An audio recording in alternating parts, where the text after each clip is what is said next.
All right, good morning, everyone. We're going to get started. Everyone grab their seat so we can get started with today's community development meeting.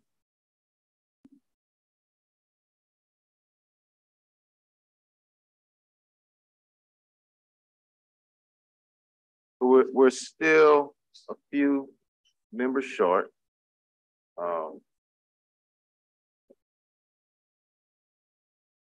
If there are a few members short, we do have myself, Councilmember Green.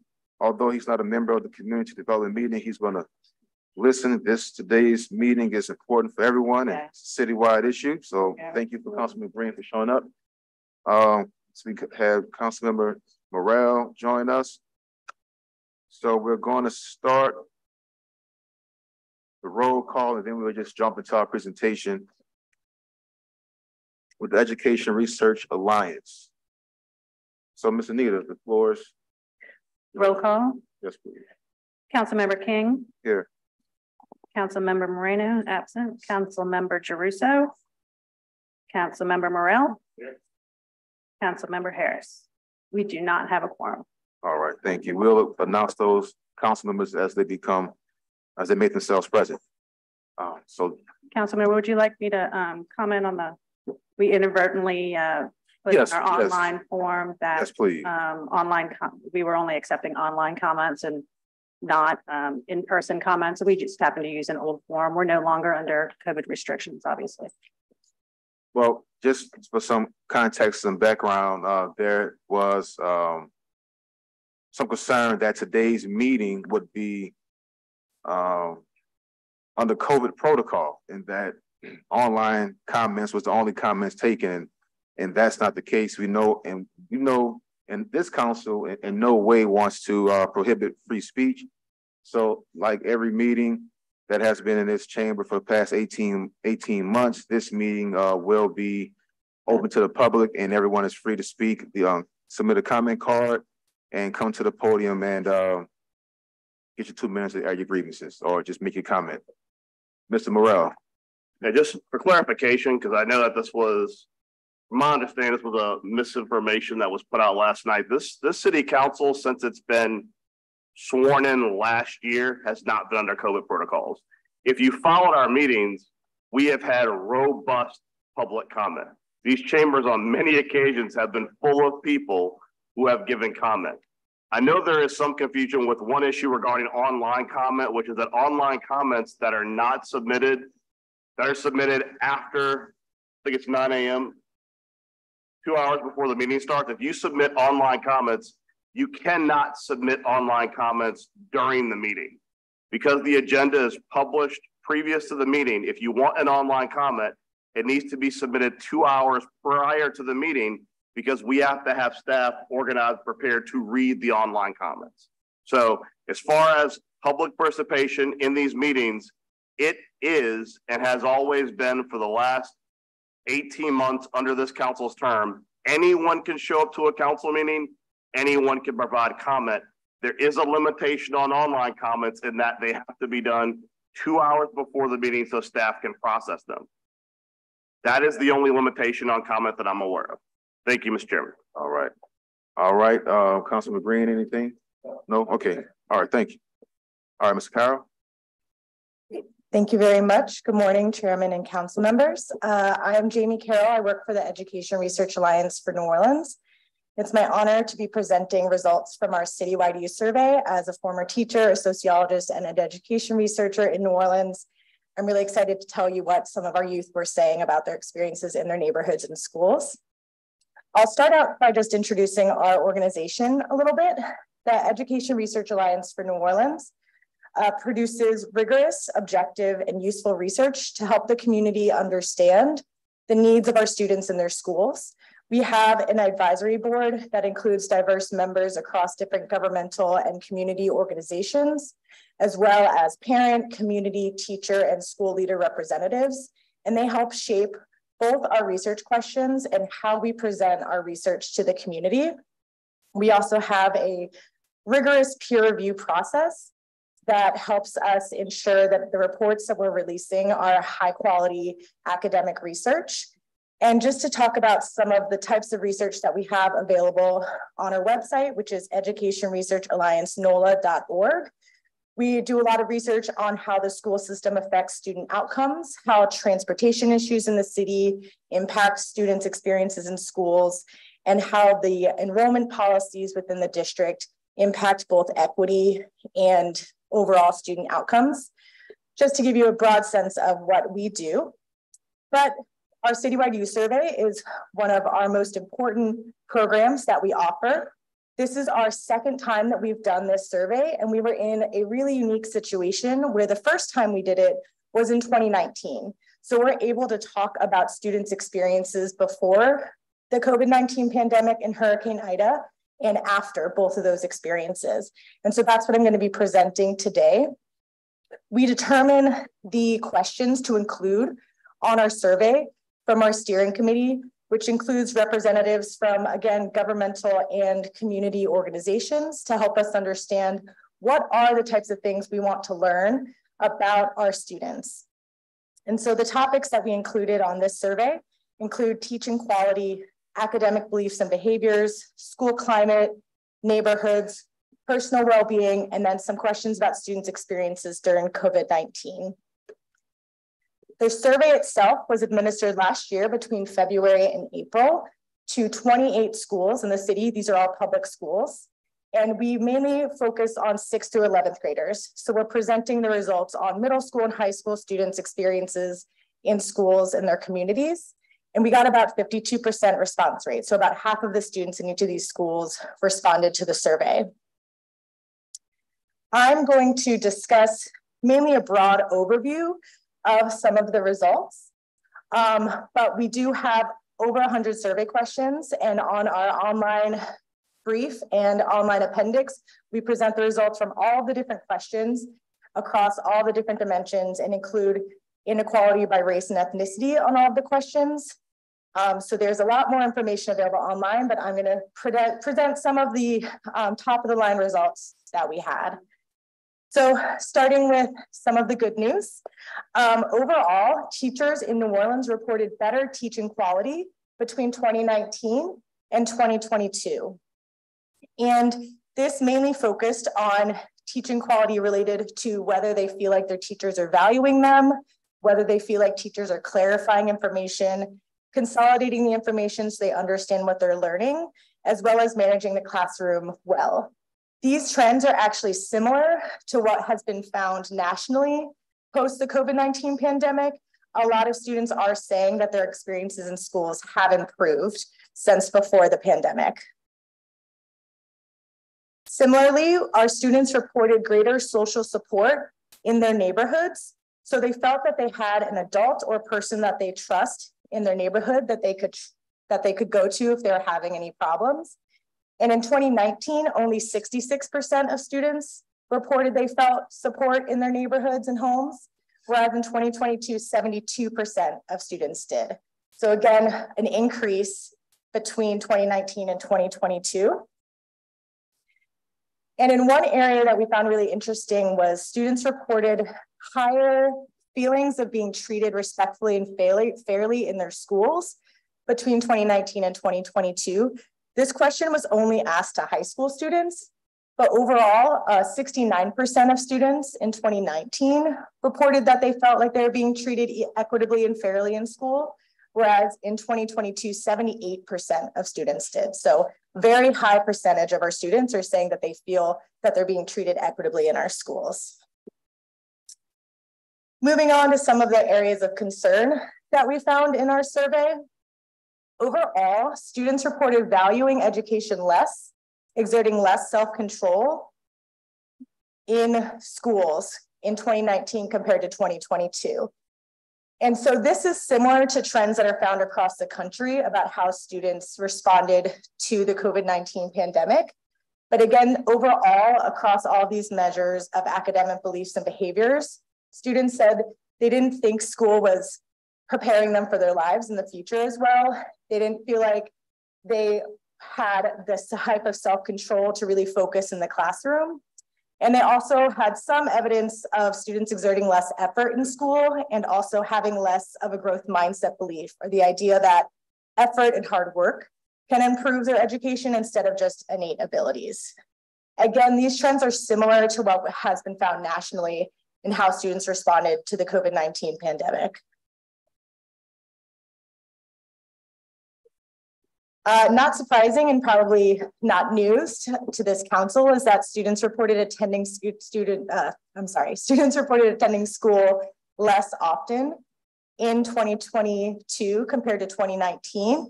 Attendance has been a big issue since the COVID-19 pandemic in schools and communities. And overall, we found that students reported in the 4 weeks prior to taking the survey, only 36% said that they missed no days of school compared to 45% in 2019. And the amount of students that said that they're missing more than 8 days of school in the 4 weeks prior to taking the survey doubled between 2019 and 2022. So again, news that students were attending schools less often after the COVID-19 pandemic. We asked students about how their lives had changed since the COVID-19 pandemic, and especially about areas of their life that they felt much more concerned about after COVID-19 started than before. And overall, about 40% of students in New Orleans reported that they were much more concerned about their school grades and performance and their emotional health since the COVID-19 pandemic began compared to beforehand. Comparatively, only about 20% of students felt more concerned about having their basic needs met or relationships with friends. One of the areas that we added to the 2022 survey, let me go back for a second. Students overall, we found deep racial disparities within our schools, especially Black and Hispanic students reporting worse school and neighborhood environments than other white students in the schools.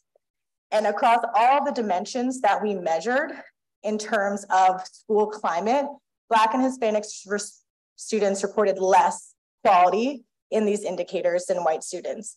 And so this means that Black and Hispanic students are reporting more bullying in their schools, less sense of safety, less fairness of discipline, less feelings of emotional safety or feeling like they really belong in their school environment. And I mentioned that there was increase in the perceptions of equitable treatment between 2019 and 2022, which is great. But unfortunately, this increase was not even across racial ethnic groups. So Black and Hispanic students reported less feelings of equitable treatment in high school compared to white students. Similarly, we found deep racial disparities in measures of the school neighborhood. Students' neighborhoods. So again, social support overall increased between 2019 and 2022, but unfortunately, Black and Hispanic students reported less social support than white students within their neighborhoods. They also reported less feelings of safety in their neighborhoods.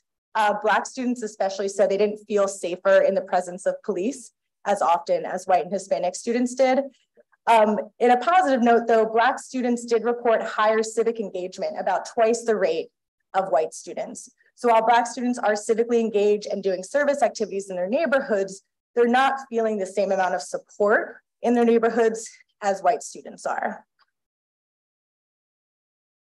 And one area that we added to this 2022 survey was about students' mental health needs, and especially whether they felt like they were getting the support they needed in their schools in regards to mental health. And again, unfortunately, deep racial disparities were found here. So Black and Hispanic students were less likely to report that they felt like they had an adult they could speak to within their schools, and that they felt that adults in their schools understood their mental health needs. Importantly, the majority of Black and Hispanic students said if there were more mental health resources in their schools, they would take advantage of that, compared to only 29% of white students. So this shows that there is a deep need for not only increasing the mental health support for Black and Hispanic students in schools, but also for making sure that the adults in the building are truly understanding the needs of their community. So that is a very brief introduction to some of the results that we have on this survey. I'm happy to dive into any of these points or elaborate on any of the other potential survey questions. We are doing another survey in 2024, so we welcome your feedback, especially in regards to any feedback that you might have on the types of questions that might be useful for our community moving forward. And I thank you very much for your time. Comments? Any comments from there's Councilman Green? Yes. Has this data been presented to the Orleans Parish School Board? Yes. Okay. What was the reaction? Are they attempting to address any of these concerns? They did have a lot of questions. They thought it was very useful information we presented back in February to the school board. I'm not sure if any action has been made on these items, but they did accept the information and think that it was really important for them to hear. I have a question. How many schools participated in this survey? So it's about half of the eligible schools participated. So we have about 76 public schools in the city. We only looked at middle schools and high schools. So 28 middle schools and high schools participated. We invited every school in the city to participate. And we've already heard from school leaders after hearing the results that they want to participate in the next round. So we're always going to invite every school to participate, and we're hoping to increase that rate every single time.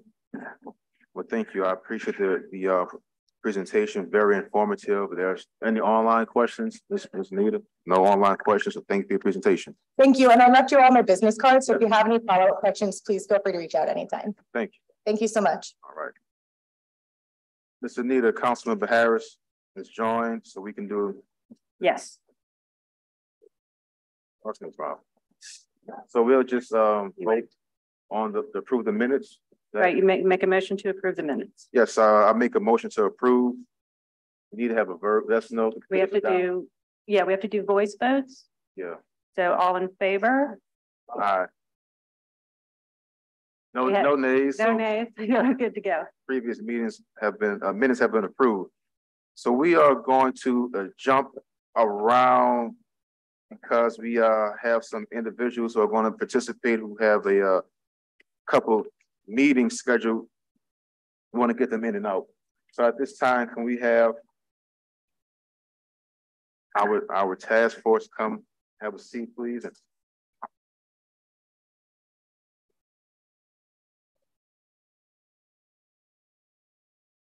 So we are here today to discuss, and just to discuss, I want to emphasize that no voting will be taken today, to discuss ways that we can, as a council, as a community, improve our permitting processes throughout the city.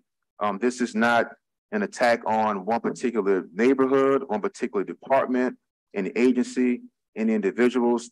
This is an adult conversation, a mature conversation, I should say, that we want to have to move our permitting processes forward in a more efficient way to help everyone go from A to B in a very efficient, streamlined way.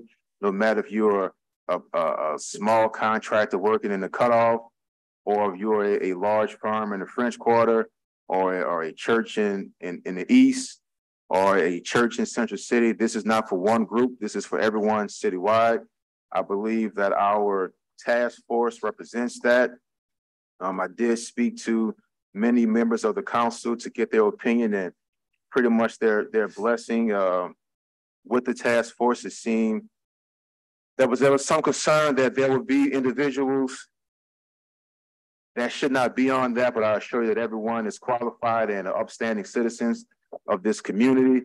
So with that being said, we'll start from their right to left to let them introduce themselves, give a quick background, about 2 minutes each at the most, to let everyone know who they are and again their background.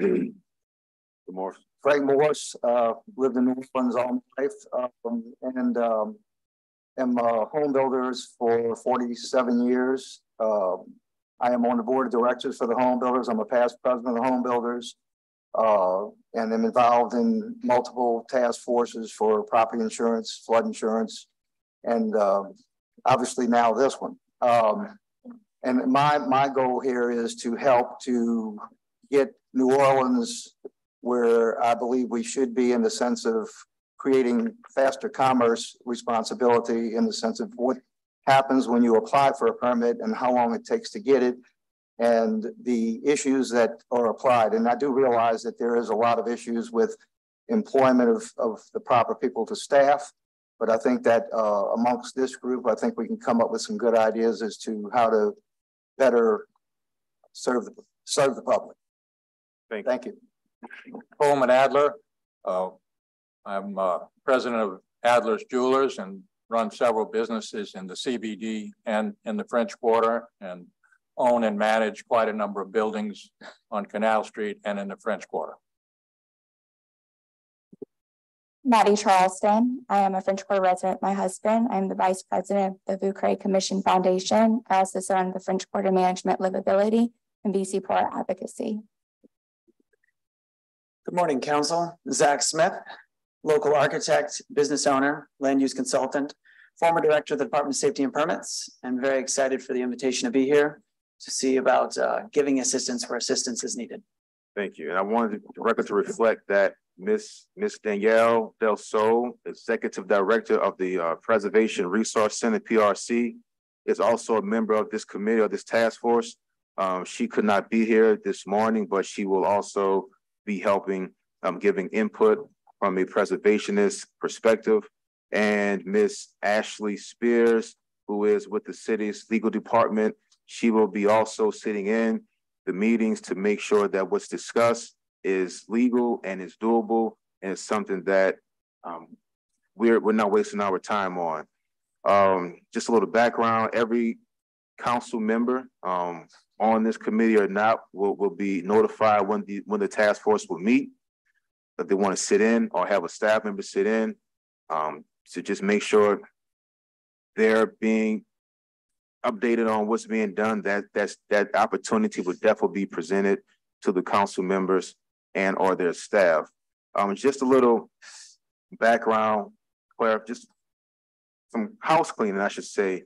There has been a lot of misinformation going out about what this entire process. So there is no desire to gut BCC or any department to take away any department's ability to enforce, keep the city safe.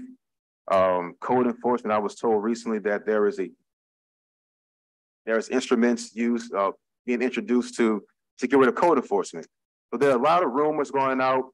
I believe that unfortunately we have some media that prefers to give out half truths and get clickbait and write a story, an interesting story, than they are in giving full truths and unifying our community. And unfortunately, there are some private citizens who are hell bent on spreading rumors, spreading rumors, spreading lies about this process, about the intentions. And I just want to put that to bed, that there is no intention on dismantling any department. If anything, we want to strengthen these departments to make sure that everyone comes into compliance, whether it's safety and permits, VCC, code enforcement, HDLC, you name it. We want everyone to play by the rules. We don't want any company, any family, any business to be able to skirt the rules when others can't. That doesn't help the city move forward. And it doesn't help the city move forward. I don't think anybody on this council or in this room is in favor of it. So what we're going to do is take comment cards. We have several right here. Please be mindful of the 2-minute time limit. We have almost a packed house.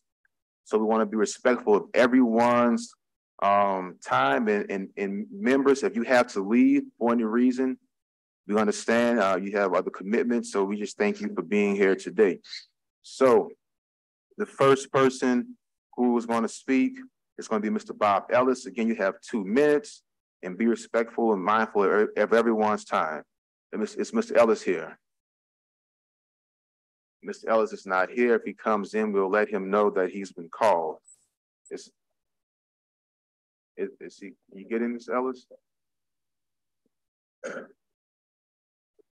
Mr. Ellis, the floor is yours. Two minutes.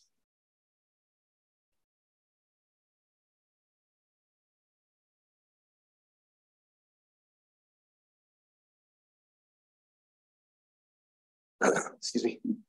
Thank you, council members. Bob Ellis. I'm here on behalf of Ms. Billy Carno and the Carno Industries. Address is at 650 Poydras, Suite 2615, NOLA 70130. I am a paid advocate for Ms. Billy. And there would be other of my clients that would be here today, but they fear retaliation from coming out and speaking against safety and permits. So let me give you a little bit of background of my experience with the safety and permits and what's going on and where I think it's failing. First of all, former city attorney, 2 terms under Nagin, 1 under Mitch, and I did a lot of litigation for the city. Now I'm pretty much against the city on everything. I like to work with you when you can, but it's very difficult when you've got an inept system that's failing. And I'll give you a perfect example. Miss Billy cares about her properties. They're her assets. She wants to hand them down to her children. She invests a lot of money and time in these properties. But in the course of a few years, she's been subject to several fines. These fines are like $5,000, $10,000, $8,000. And throughout the process, sure, her buildings will be, you'll be hearing this nasty word, demolition by neglect. First of all, let me assure you, none of these buildings are falling down. None of these buildings are a health safety issue matter. What the issues are, chip paint, a disagreement over railing, disagreement over lights, installation of cameras. And part of the problem is two-founded. One, we apply for a permit and there's a delay to get approved. Meanwhile, we need to get lights and security cameras put up, or in the case when her property was broken into, a door resecured. Those delays are an extra tax on the business. And then you go find the property, $5,000, $10,000, whatever it is, in order for them to challenge that appeal, you have to put up the full money in the registry of the court and file a matter in civil district court. Right now, I probably have about $100,000+ in different clients and monies in the registry of the court appealing these fines. Begin to wrap up, Mr. Ellis. Okay. And we have a question. I'm sorry. Go ahead. I know from some previous conversations, I think it would be helpful to explain to the council in how many instances in which you've had litigation with the city of New Orleans have you lost a case against the city of New Orleans? We haven't lost yet. So when these cases go to court and you have a judge who's an independent third party looking at the different obstacles to a business owner, and I think the example you gave is very telling. If you're cited for an issue and you can't repair the issue till you get a permit, but you're not issued a permit, how do you resolve that? Well, in some cases, first of all, we get fined immediately. And if we do the work, we get fined afterwards for doing the work without a permit. So it's a damned if you do, damned if you don't situation. So there are instances in which, let's say, for example, you've got a door that's damaged and you're fined for that door. And if you go and try to obtain a permit to secure that door, you have difficulty securing that permit, but do you get additional fines because the door isn't repaired? That is correct. That doesn't seem to make sense. It doesn't. It's actually a tax on the business, which is a really big problem we're having. And Judge Julian just recently ruled after looking at the transcript, and as attorneys on the council, you would know when a judge looks at a transcript and she says there's no findings of fact that justify the fine, you know that's a problem. But the adjudication process and the enforcement process are broken and they need to be completely revamped. And that's why I'm very grateful for the legislation you're putting forward and the task force you put together. It's important. It would seem to me it doesn't do anyone any favors in that. I think that it doesn't provide any benefit to the public, whether you be 100% fervently for preservation, or let's say you're 100% fervently for businesses being able to do what they can with business. At the end of the day, if you have properties deteriorating and there is no urgency from the city to facilitate getting the property repaired or preserved, that seems like the one party who's disconnected from the conversation of the process is the city itself. That's correct. Okay, that's all I have. I just have one other thing I'd like to bring to the council's attention. The shooting that occurred at 333 Bourbon, which is one of Miss Billy's properties, was between 2 illegal vendors. The illegal vendor problem, these are unlicensed people. They're not culture bearers, they're outlaws. And they're causing a lot of problems. And to add insult to injury, 333 is one of my properties, or Miss Billy's properties that I had to take to court on. Not only does he have a shooting out there, we lose all of our patrons, of course. There's a complete disruption of business. But then we get a letter from the Department of Health, Dr. Vagno, talking about that our club music is so loud, it's drowning out drowning out the people out of the club, right? The reality is it's the illegal club that's a block party where they're serving food and booze and doing everything else under the sun outside the club that they're not doing anything about. When we met with safety and permits because of Councilmember King's direction to get all of them together, the city safety and permits was almost shocked when they found out that we used to do, when I was in the law department, we used to do sweeps with different departments. We'd have safety and permits, we'd have revenue, we'd have law department, you'd have NOPD, you'd have NOFD. We would do sweeps and these little vendors would be swept off the street. Thank you, Ms. Didn't we recently create an office of nightmare or something like that? I kind of want to play on that word, it's nightmare. I guess my point being that the whole idea behind the creation of that nighttime office of cultural economy, whatever it's called, was that when you had these instances in which you had illegal vendors or the like out in the street doing things to disrupt businesses and residents, there was supposed to be essentially like the idea of a strike force that could be mobilized immediately to nullify these vendors who are doing illegal work. Has your client had any interaction in making those reports and seeing any response? We haven't seen any response at all. Okay, thank you. Thank you. Do you have any other questions? That's it. So thank you very much. So the public can know from my colleagues, if you have a comment, I can't see it, our computers are down. So just jump in if you have a comment or a question. I wanted to thank you, Mr. Ellis. We want to make it known that the city, Mr. Mulligan has stated on several occasions that the city is hiring, on the process of hiring, or has hired an outside vendor to help the city with its permitting processes. I was told that process may not, or that report may not be ready for another 5 months. So you're looking at late this year, early next year. And as you can see, time is of the essence. Time is money, and money is time, and we need solutions, and residents and business owners need help now. And I believe there's enough talent in this room and in the city to help come up with some solutions right now instead of waiting for an outside vendor for results about 6 months from now. So just want to put that out there that the city is hiring or has hired an outside vendor. Next up is Ms. Erin Holmes.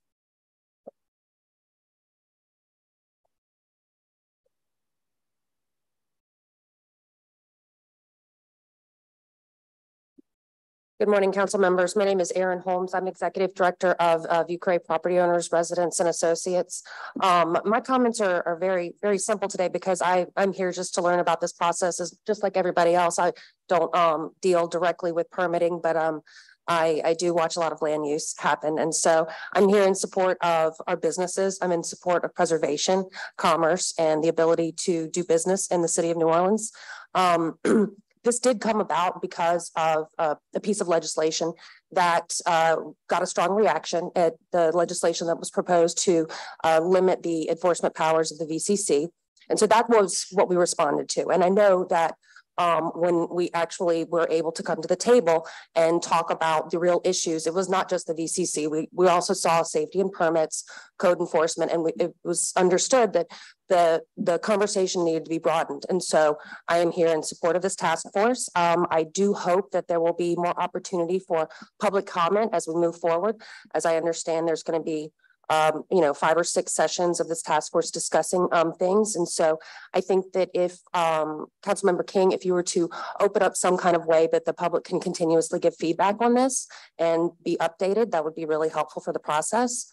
Also, I want to support our city agencies, give them the resources to do their jobs efficiently, get them more staff, get them any of the technological needs that they need to be effective. So thank you for convening this task force, and we look forward to working with you.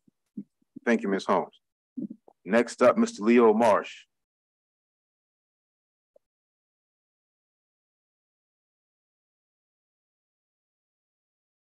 And if anyone has any, while you're at the podium, any suggestions, Charlotte Task Force would be interested in hearing from the public, any suggestions to help with the permitting process. Mr. Marsh. Good morning. My name is Leo Marsh. I am an employee of Habitat for Humanity, working as their advocacy manager.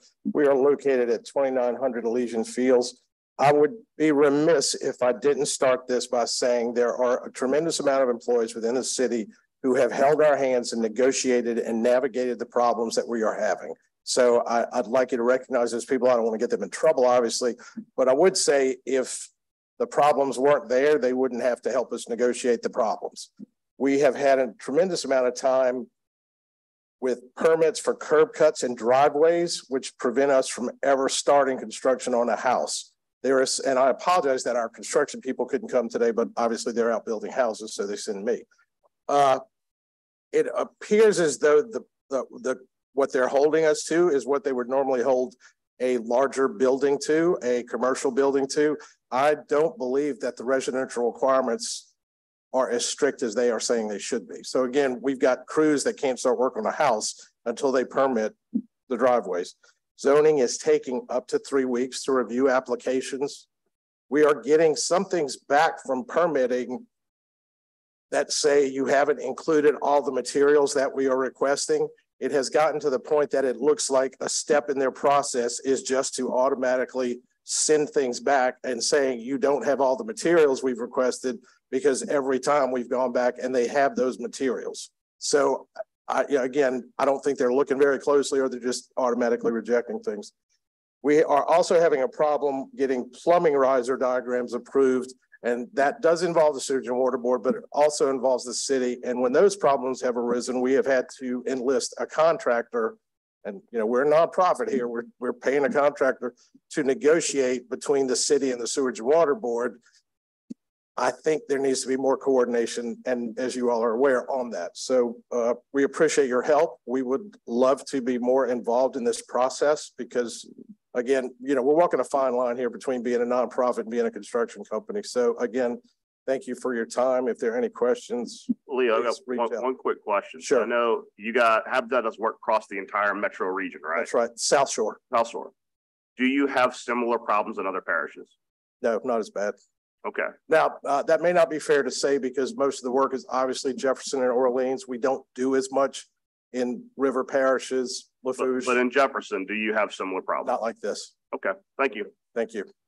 Thank you. And I also want to point out that Ms. Jackson, we had an issue with a plumbing issue in Algiers and Old Aurora with nothing to do with preservation, nothing to do with a building.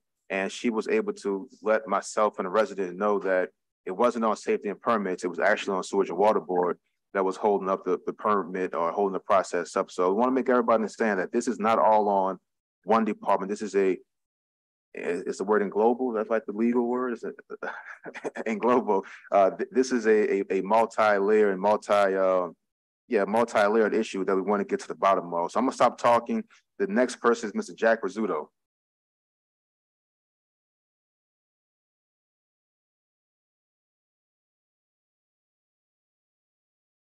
Thank you, council members, for the opportunity to speak. First of all, I'm a business owner, Jack Rizzuto, business owner and property owner here in the city. I'm also a commissioner on the French Quarter Management District. Just wanted to share a couple quick things. First of all, I want to thank you for bringing this forward. It is much appreciated. A couple of issues that I want to address that we've had issues with. We have a brand new condo project that we completed 6 months ago. Cannot get energy and the city together to give us a permit. We're sitting 6 months with a multi-million-dollar project that was built with condos on North Peters, still can't get a permit for occupancy to put people in those condos, which is an asset to our city. The other thing we approved on another building we were approved for a certain kind of roof coating, approved, given a permit, and then written up because that's not what they're saying they wanted on the roof, which that product was approved. So, we're going through all this back and forth, but and it's nothing against, everybody wants enforcement, and enforcement is needed across the board. But the problem that comes into place with enforcement is we have business owners and property owners in the French Quarter throughout the city that have invested money in their properties, and we're being written up for these ticky-tack small items that are there, but we're going to let a guy who's paying rent to operate, such as Mrs. Carno's properties anywhere, paying multi-thousands of dollars of rent to operate a business in those locations. And then we have to get all these ticky-tack situated. We're going to let a guy sell beer. We're going to let a guy sell food in the middle of the street. If we have the enforcement arm to enforce these ticky-tack, why don't we put those ticky-tack enforcement officers out there to enforce people selling alcohol, people selling food and drinks on the street illegally? So I think that's where the focus needs to be, not on trying to help the people who are improving the quality of life, the businesses, and the property in our city. So again, thank you for your time. Thank you, Mr. Rizzuto. Want to acknowledge that Council Member Oliver Thomas has joined us. You had a comment, Council Member? No, just to continue from the last meeting we had with the comments on the issue. As much as we're the city's challenged with the other issues that affect this community, at some point we have to get this piece in order. And listening to people consistently say, look, we want enforcement, but we can't be better at enforcement than at permitting people who do business legally and want to do business legally. And it's almost like people can wait, man, months and months and months to get a permit to do something right. But the moment someone does something wrong, somebody might be out there to punish them the next day. And that's not saying that maybe they don't, but at some point, we got to be more built around permitting to create opportunities for business and to help people, not just punish people. Yes, we want to punish illegal operators. Yes, we want to have enforcement, but that can't be the only thing we're good at. Thank you, Councilman. Add one thing, and I mean, in particular for Mr. Rizzuto's comments, when you think about how diligently on the state and local level we regulate alcohol beverage sales, in the state of Louisiana, in order to obtain an alcohol beverage permit, we do criminal background checks. I mean, that is how seriously we take it, due to the fact of a variety of different issues that could result from people being overserved, for example.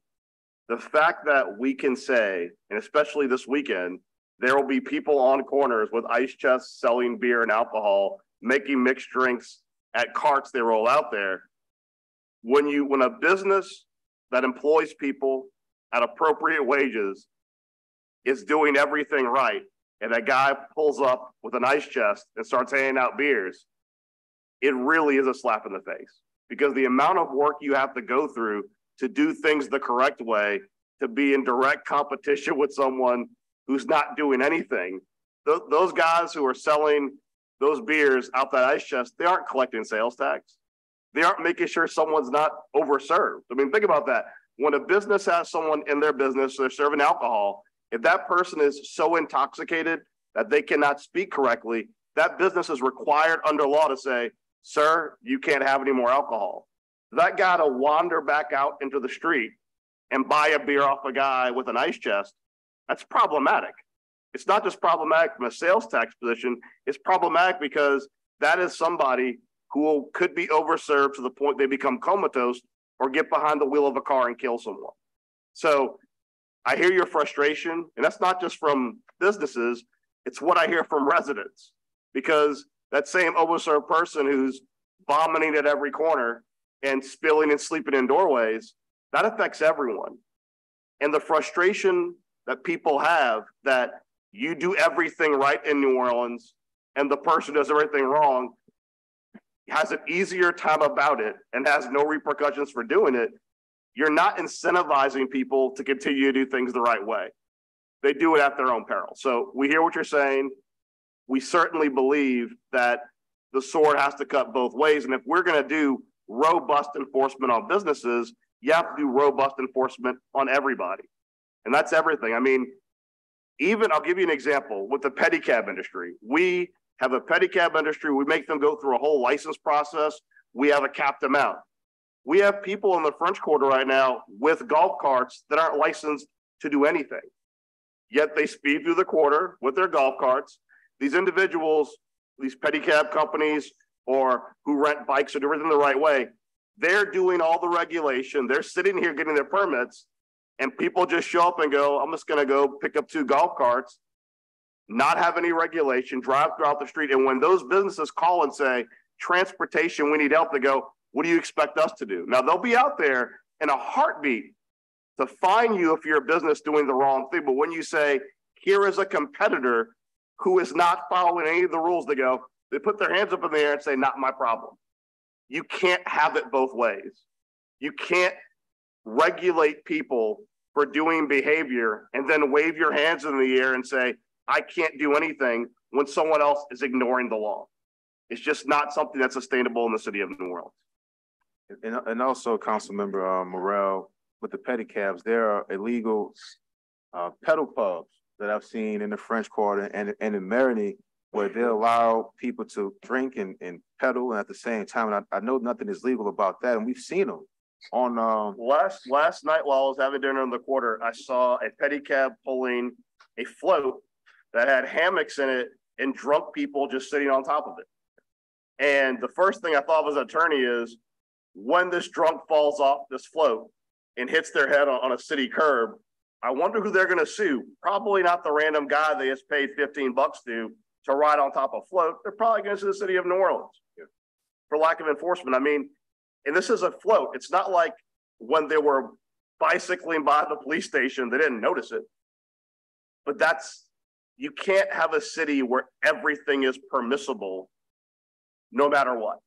And if that's the case, if we're going to turn a blind eye to things by choice, you can't then tax citizens for their property taxes and the like where they live and say, we respect preservation when some guy overserved from a ice cooler could plow into a building. And you can't tell businesses, pay your taxes on time, when there's a guy outside selling alcohol out of an ice chest. You just can't do that. Yes, Councilman Green. I'm glad to hear this discussion taking place, and I know that it takes place on a quiet level many times. But recently, New Orleans police had to be involved with the shutting down of Claiborne Avenue for a while because there were so many illegal vendors doing business there that the businesses that had paid for their permits, the businesses that had paid for their insurance and their employees were suffering.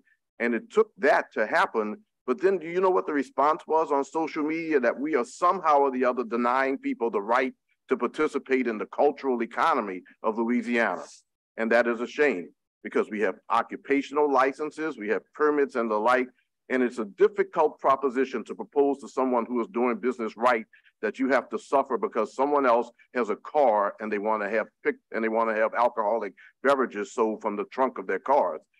I say this to say that the city council is taking a strong position relative to its comments right now, but when the enforcement really happens, and at Second Lines, for example, you're not allowed to sell alcohol from the top of a vehicle, that you're not allowed to sell Jell-O shots from your cooler, that when people come before the city council or they come before meetings and they complain and say that we're shutting down some part of the economy, we have to emphasize that we have asked safety and permits to do this. We've asked code enforcement to do it. We've asked the agencies that are relevant to put the hammer down relative to illegal business operation because there are too many people who are suffering who have done the right things relative to their permits. So today's discussion is an important one, but I see it all the time, the illegal activity that takes place, even amongst those who are considered to be unhoused. We see them selling the motorcycles.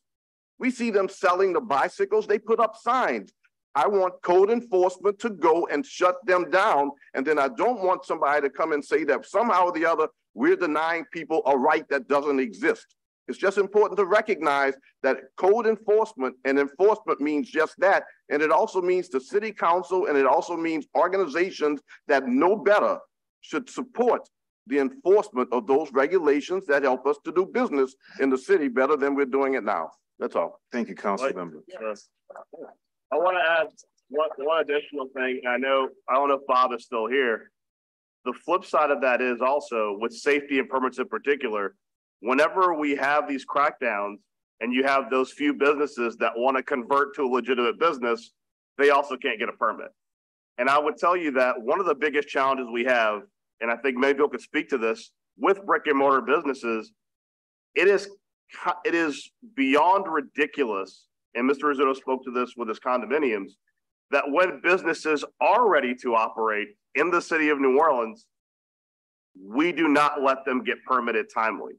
And it would be interesting to see, and I would love to get this data, how many businesses, after waiting for 2, 3, 4 months to get permitting, after they've spent the money to build out a kitchen, hire staff, rent a building, ultimately operate illegally because they have to make ends meet. I think it's interesting that when you look at a lot of our surrounding parishes, Baton Rouge is a great example. if you get your permits from every other aspect of regulation, let's say you get your permit from Department of Health, for example, that your kitchen meets all criteria. Many cities in Louisiana across the nation issue temporary permits for 30 or 60 days so you can operate until someone can come and inspect your business. New Orleans is an outlier in that you cannot open until the inspector sees your property, which means if you have someone who has opened a business, if you have paid rent to a landlord who wants their rent, if you've hired employees at wages and they want to get paid, if you've paid for everything else and the city takes its time getting a permit, as a business, you can die before you open. Think about that for a second. Before your doors actually open, you had everything right, you did everything properly, you put aside the money for that first 2 or 3 months, and you get obliterated because safety and permits can't get to you soon enough. I've had these conversations with safety and permits on numerous occasions that because of the struggles they have, they need to look at doing temporary permits with staff going behind to verify like other jurisdictions have done, and there is zero interest in doing that. Something has to give. If people are doing the right thing and we're the holdup as a city, we need to change our behavior. We can't expect them to die on the vine. That's also going to be discussed later on the agenda. Next, Mr. Alan Johnson, followed by Mr. Nathan Lott. Remember, 2 minutes, please.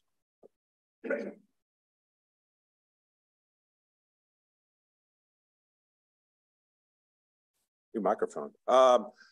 Hello, my name is Alan Johnson. I'm the president of Faubourg Meridian Improvement Association. I live at 1418 Charters. This has sort of popped up, and so we really don't have a position, as you know, and it seems like it's evolving. And I don't deal a lot with safety and permits. I deal with, like Aaron said, we deal with stuff more on the CPC and HDLC and ARC side. However, I'm old enough to remember the creation of the one-stop shop. It was to be user-friendly. It was rather than making the Byzantine, and it was to bring everything under one house, but rather than making the Byzantine system of all the departments in the city easier, it has become, from what I hear, its own forbidding system. You couple this with the lack of enforcement and encourages people to break the rules and dare you to stop them.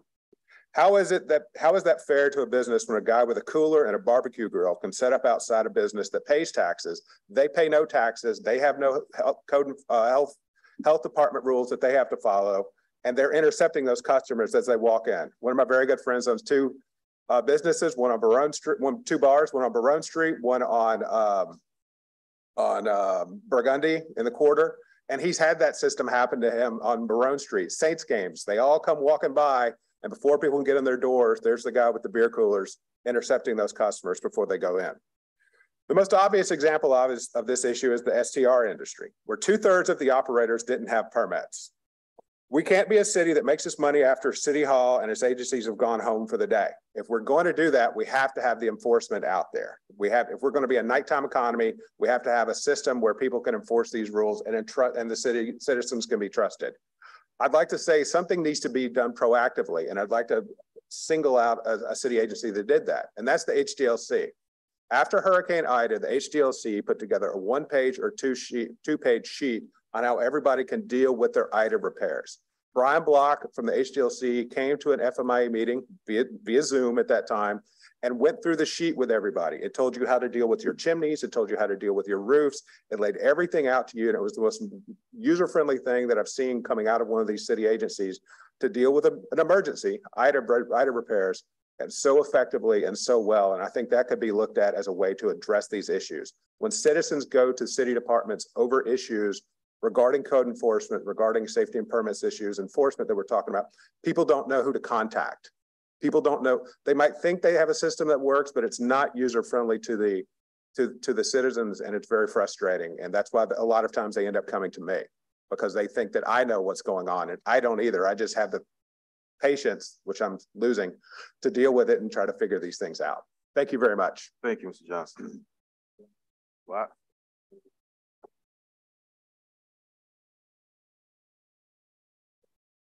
Good morning, council members, task force members.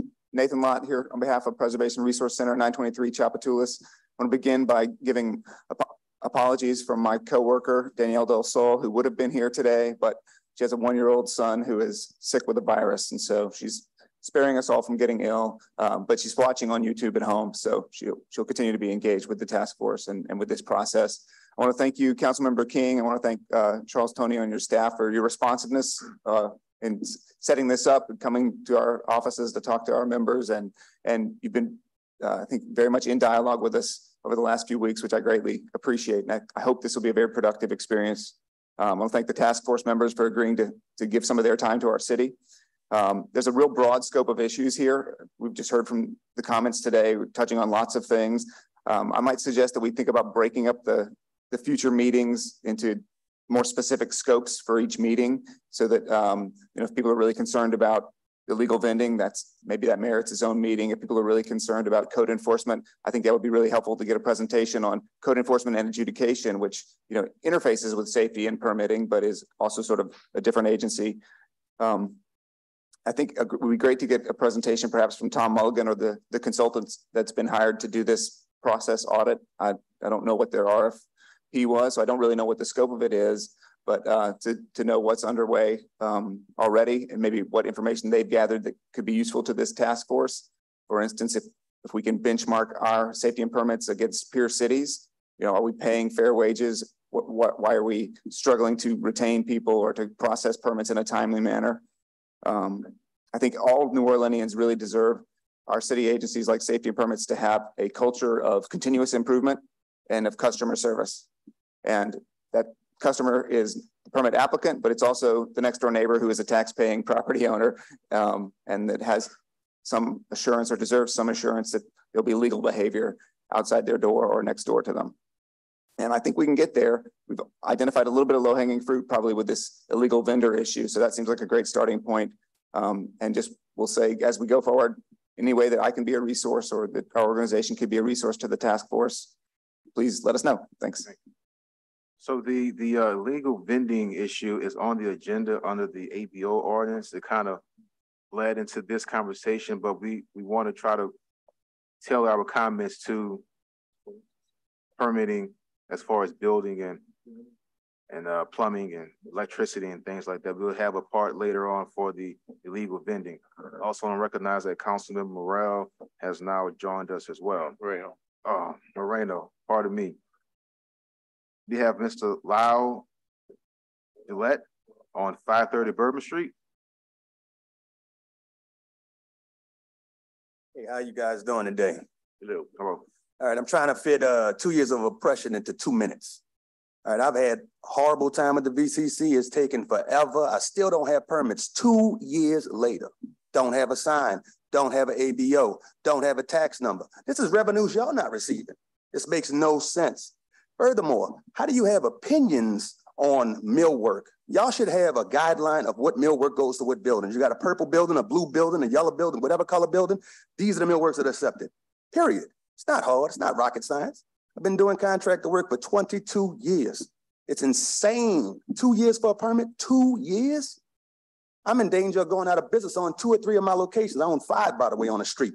It's insane. I'm not being allowed to operate. That's insane. I'm angry. I'm trying not to curse. so what I'm saying is this. Not only am I angry about that, the police don't make sense. I know you don't want to hear about the vendors, but you got the vendors everywhere on the street doing anything they want. But if your speaker a little loud, they'll come take your property, no court date, no due process. How you do that? In my world, that's called stealing, right? You kidnap my guy, they arrest him for disturbing the peace while he's at work. Why he at work? How you disturb the peace on Bourbon Street at night? I want to know how you do that. How you do that? Whose peace was disturbed? Right?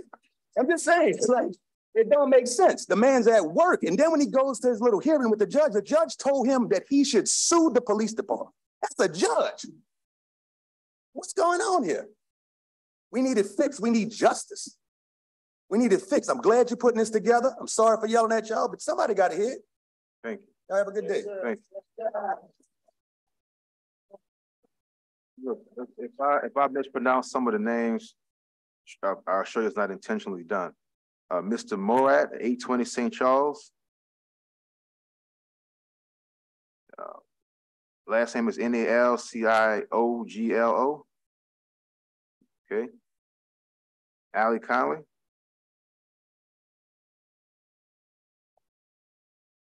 I just first wanted to start off by thanking you, Councilmember King, for doing everything that you did to get us to this point and to have space for this conversation. I know that these are difficult conversations and a lot of very strong feelings, but I think what you're doing as a leader is very important. I think we can all agree here that the historic preservation of our buildings and our structures is essential to the character and the identity of New Orleans. Nobody's asking for VCC or safety and permits to be prevented from enforcing laws and regulations that protect these important things, but we do need some assistance. It appears obvious that safety and permits may be overwhelmed. They need additional time to process permit applications and issue permits. And so I think the proposed legislation allowing for a temporary permitting process begins to solve that problem. When you have good actors, business members that have obtained proper permits at the state level and other agencies, for the city to say, okay, we're fairly certain that your permit's going to go through. Here's a temporary one while we finish crossing off all of the things that are on our lists. I think that what everyone here wants is for the same thing, is for our city to be successful. And I applaud you, Councilmember King, for opening up space for this. Thank you. Thank you. So I think your comment may have also been for the ABO, with the ABO license. Yes. All right. So I apologize. We're doing the zoning and the safety and permits issue right now, but you can come back up when that time comes for the next agenda item.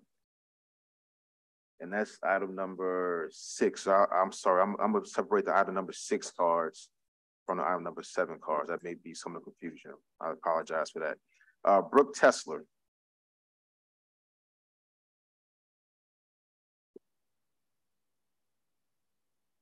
Hi, I'm Brooke Tesler, the Executive Director of the Vucre Commission Foundation. As someone that works very, very closely with the VCC staff, so closely that, like Alan mentioned, after Ida, we worked with them on a one-sheet to provide citizens with information after Ida when the permitting process was down, things that they could do, ways to get things done to save their buildings. We do a one sheet for hurricanes so they know what they can do to protect their buildings within the bounds of what's appropriate for that historic structure ahead of and post a hurricane. We also do the design guidelines that were greatly expanded in 2015, ratified by City Council, that we intend to further expand and update as money permits. We funded these design guidelines without any backing from the city, so we do it as best as fundraising allows, and want very much to, as the gentleman before said, expand them to better serve the public. I know that the VCC staff, and could probably parse that out to the HDLC as well, would be delighted to have more help and issue appropriate rule following permits significantly faster. They don't benefit or enjoy having a negative relationship with the public. These departments really need their budgets prioritized: VCC, HDLC, code enforcement, safety and permits. It'll enable them to do their jobs better for the rest of us here in the city.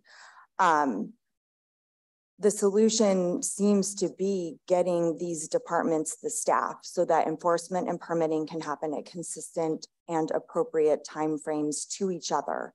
And regarding this task force, I encourage you to actively engage the public through meetings in these neighborhoods at days and times that are convenient for the citizens of those specific neighborhoods. I think having a place to show up that is not laborious, that doesn't happen during work hours, is the best way to engage the public and take their experiences and feelings into consideration throughout this process. Thank you. Thank you. Ms. Jessica Walker.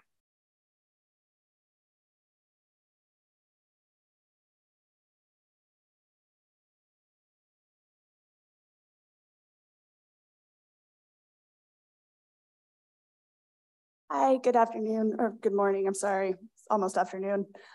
Thank you for allowing us this opportunity to speak today. I wanted to say that I want to thank safety and permit staff. They really do work really hard with us. There's a lot of systemic issues going on here, but they work really hard to make sure they can help us get things through. I also want to thank City Council. I've seen you guys actually help people get, I see stuff all the time on Instagram where small businesses are having a problem and you step in to help get things through, and I really appreciate that. I'm just going to kind of go through some ideas that I have. And I don't know how possible this is, but I think maybe adjusting the salaries that we can offer our safety and permit staff might help. There definitely seems to be a shortage of people, which makes me think that we're not paying enough to fill those positions well. One thing that happens with the city website redesign, a lot of information that we regularly look at or need to look at to get permits through, it's very hard to find now. I imagine that's sort of an ongoing process to try to get that resolved, but there's definitely a lot of information that I know is there somewhere, but it's difficult to get a hold of at this point.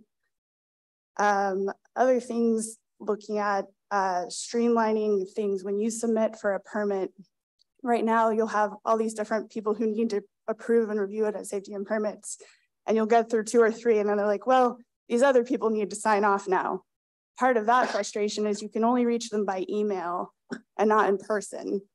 So it would be, I think, really helpful if we could have one point person when you submit for a permit who is basically the person you talk to. That way you're not trying to talk to 10 different people within safety and permits on your particular application. And then I have one final thing. When we submit for a construction permit, the last thing we submit is the signed construction contract. Because of the time it takes to go through plan review, it takes the same amount of time to get a bid from a contractor. And sometimes we get the comment that they can't start reviewing the plan review till we have that. It just, the timeline doesn't work that way. So that's basically my final comment. Thank you so much. Okay, thank you. We have Corey Maston. I apologize, Mr. Corey Maston. How you guys doing today? Good. Can I start off with a yes or no question? Would that be all right? Yeah. Am I well within my constitutional rights to go out and take photos and, not be told that I can't be on Bourbon Street? I want to get the permit. Okay. I want to pay taxes. I want to do it legitimately. I believe my business idea is 10 to 20 million in revenue a year.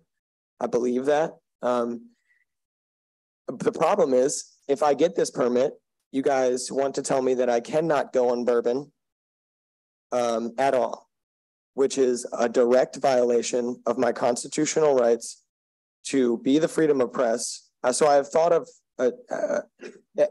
am I okay to do that? Like, am I okay? Is it right that? Well, I mean, we'd have to know it. What's the business? I take photos and I would like to sell them for $25 to $35 for all of the photos. And they show up on a cool screen on a kiosk that I've designed to not block the sidewalk. And yeah, people love it. Well, I think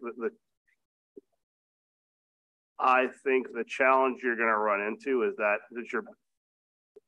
I think you're going to have to get a legal determination from the city law department in regards to if you're taking pictures of people without their consent, and then you're putting it on your billboard. Just purely speaking, just from what little I've heard of your business model, I think if you were just taking pictures of businesses on Bourbon Street, no one constitutionally could tell you couldn't do that. I think the part of the problem you have, and I mean, Leslie has some more experience with entertainment law. The reason why you have to constantly get releases signed by people when you take their picture, they're like, we're not doing that. I think you misunderstood the question. No, I understand. You're taking a picture of someone. It goes up on a little board, and they can choose to buy that picture. Right, they can choose to buy that picture. Yes, I think it's the same as displaying it on the back of the camera and showing it to them. Well within my rights to do that, as long as I don't publish for commercial purposes, which I will never do. But what I want to say is that I'm trying very hard, and I feel like the system here is no matter what route I'm taking. Last night, I almost got shot by a security guard for breaking into my own vehicle, and surprisingly, detectives were waiting around the corner. I called in a robbery in progress with a man with a firearm, and I find it very surprising that the two detectives that were waiting around the corner had showed up and put me in handcuffs and put me on the ground when I was well within my bounds, and then failed to investigate a crime that was committed on me for the 4th day in a row. I have lost thousands of dollars in equipment. So, Mr. You guys will not protect me. Mr. Master, I'm gonna ask in the interest of time that we're gonna wrap it up, and we'll try to get somebody to help you. And again, no progress. No, well, 2-minute time limit. So, Mr. Tony, can you go talk to Mr. Maston? Mr. Maston on the side, you'll have someone come talk to you about your situation. Mr. David Dempsey.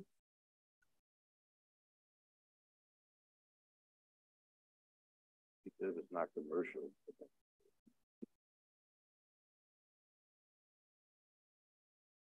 Hi, good morning. My name is David Dempsey. I'm a local architect, and I'm listening to all the comments here. And I guess my first one is, I think that I'm wondering why building permits are handled in the same department as all of these other permits. It sounds like we're kind of dealing with very different entities, and I didn't understand that that's what was being discussed at this meeting as well. So I think that that might be a big step back to kind of determine what is being handled by which department. I'd like to acknowledge that the department's been through a lot. COVID, the hack, things have been in constant flux for a number of years. So I want to take that into account. But the changes, we've not bounced back from COVID. Get a hold of somebody. It's hard to get anyone on the phone. It's difficult to get an email responded to. No in-person meetings at all. Even email responses get auto-responded back that they will not be seen or responded to. Makes our job and communicating to clients very difficult to tell them what the process is and setting expectations. And so I think that that's really it. It's about transparency and setting expectations so that we can communicate them and all understand and play by the same rules. Yeah, basically, One Stop also was just broken up. I think the idea of it was a great plan, but now it's been moved. I was just up there for a DAC meeting and it's empty up there. So I think revisiting what the ambitions of that plan were and trying to figure out a way to implement in the future would be very effective. Early on, I felt like that department functioned very well. A couple suggestions would be to operate like the state fire marshal does, which is kind of office hours. You can expect to be able to get a hold of them between certain times of the day on certain days of the week. That way the staff reviewers have time to review and not be interrupted by calls all the time. I think we can understand how difficult that is when you're trying to do reviews and your phone keeps ringing. We also, the website was brought up. I don't know if it's possible to revert back to the old website, but the current website is unnavigable. Even finding the people on committees to try to reach out to them to communicate, to understand, after the fact of a meeting, I don't know where to even begin, and that becomes very problematic. And then just the streamlined process that One Stop, gave before. We had an understanding of how long a residential permit would take, and we had an understanding of how long a commercial permit was expected to take. We now advise clients that we're saying upwards of 3 to 4 months, and that's if things go well. It's very difficult. It forces us to really front load our work to get things in front of safety and permits earlier in the process, and then hope and continue to be on top of them. Actually just got a permit approved while we were in here, and we have a staff of 4, and 3 of us have been working on it for 4 weeks because there's a very critical deadline coming up at the end of the month. That if we missed would have been detrimental to the project requiring redesign. So timeliness is a huge, huge issue, and I appreciate you taking this on. Thank you. Thank you, Mr. Before you leave, so it's interesting I'll have my staff check. About a year ago, I sent a letter to the Office of Inspector General because I've gotten complaints from a variety of people regarding the remote work policy at Office of Safety and Permits. And the concern that was brought to my attention was that, to your point, there's physically no one there. And if your only method of communication is literally email, inherently, if you look at the way things have developed in city government, if your only method of communication is email, then the accountability for timelines pretty much goes out the window. Because unless you have a very nice person who's going to submit to return receipt, you don't even know if the email's ever been opened for the most part. And we've heard consistently these complaints about, if I'm someone, God forbid, someone hired a professional to help do the process. If you're an average person who's trying to get a permit on your own, you're not only having trouble submitting the documents, you're trying to interact with the city to make sure you're submitting the correct ones. And the timelines to get permits, frankly, are obscene. And one thing that we really as a council need to get answers regarding is safety and permits still operating under a COVID standard for remote to work? Are they not providing in-person meetings? Like you said, they're not providing in-person meetings. The question becomes, can you operate? At that point, you could pretty much have ChatGPT running safety and permits at that point. If you're not meeting with people physically, if all you're getting is email exchanges backward and forth, you get to a point where you're no longer operating as a safety and permits department. You're basically a giant triage department to someday get you a permit. And I think that seems like to you. I feel like it's a staffing issue. I know that when we do get their attention, they're very attentive. Well, it's just like hundreds of emails. You bring up a great point. It is something the council has said repeatedly, and it's really symptomatic of the city budget as a whole. We don't get requests from departments during the budget process for more. What happens is the administration sets the budget. They tell the department you have to make $1 out of 15 cents. The department comes to the council during budget and goes, we're gonna make $1 out of 15 cents. Then in the non-budget season, they go, we weren't given enough. Well, the challenge for the council is we gave you what you asked for. And so there needs to be a real candid conversation between the administration, the CAO's office, and the council as to what is actually needed and how we prioritize within city government, how we budget things. Because there are departments that may get more money that need less money, and departments that are essential that are not getting enough money that get used money. And part of the budget process as the council we're supposed to do is we're still supposed to prioritize funding for those departments that are forward facing that affect your quality of life.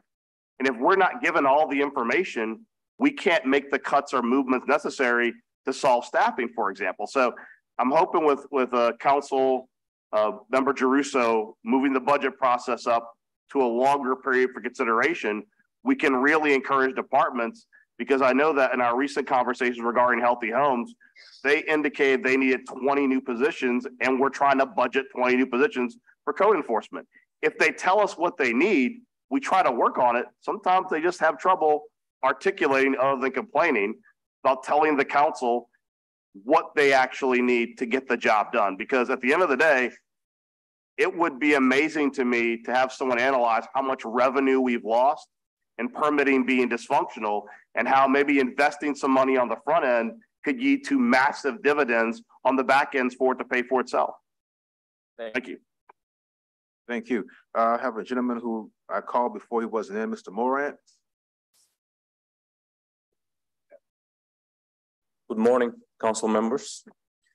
I salute you all with utmost respect and dignity, and thank you for giving me the opportunity to be here today. We have entered into a restaurant project 8 months ago in the city. Our plan was to have the grand opening by mid-May with nearly $2 million investment. We have obtained our building permit just last Friday after about 6 months of back and forth. These minor delays, unfortunately, currently has caused us a loss about $500,000. This is a lovely city. We have just came to the cities from Georgia to invest over $2 million only into our first project. The wonderful citizens of the city has been very welcoming. The city has been very supportive, other than the licensing process, unfortunately. It took us 5 months to receive our building permit. And all we want to, I guess like everybody else here, all we want is a little more emphasis and a speed into our licensing process. That will be wonderful. They'll be very appreciated. We want to get our businesses open. We want to provide support to community, but unfortunately, the extreme delays is causing significant consequences to local business owners. I appreciate your assistance, efforts, and support in advance, and that's all I got to say. Thank you very much. Thank you. We have one more comment about item number 7, safety and permits, and then we'll release our task force, and we'll jump into item number 6. But I have a question, maybe if Mr. Morse here, on the task force. Mr. Morse, you're someone who builds homes throughout the Southeast region. You have a lot of interaction with different safety and permits departments. And I hate to compare us to other parishes and cities and make us look bad, but if you can rank us, I guess, from our neighboring parishes and cities, where do we fit in with the time it takes to get a permit process compared to other parishes and cities? I would tell you, based upon my own personal involvement, it would be 4 out of St. Tammany, Jefferson, Plaquemine, and then you, unfortunately. That doesn't have to be, and that's obviously why we're here. But the delays usually come from the lack of communication. And as somebody alluded to earlier, the lack of requests for information before you've gone through a month of waiting. So there are multiple issues there, staffing included. And I think that hopefully we can come to a resolution that helps everybody in the city of New Orleans to have better access to the department and better response. Thank you. All right, we have one just came up. We have Mr. Duplanter, followed by Miss Nikki, and then that'll be our last. Okay. Okay. All right. Michael Duplantier is with my organization, Louisiana Landmark Society. He had to leave. Is it okay if I just say a quick few words?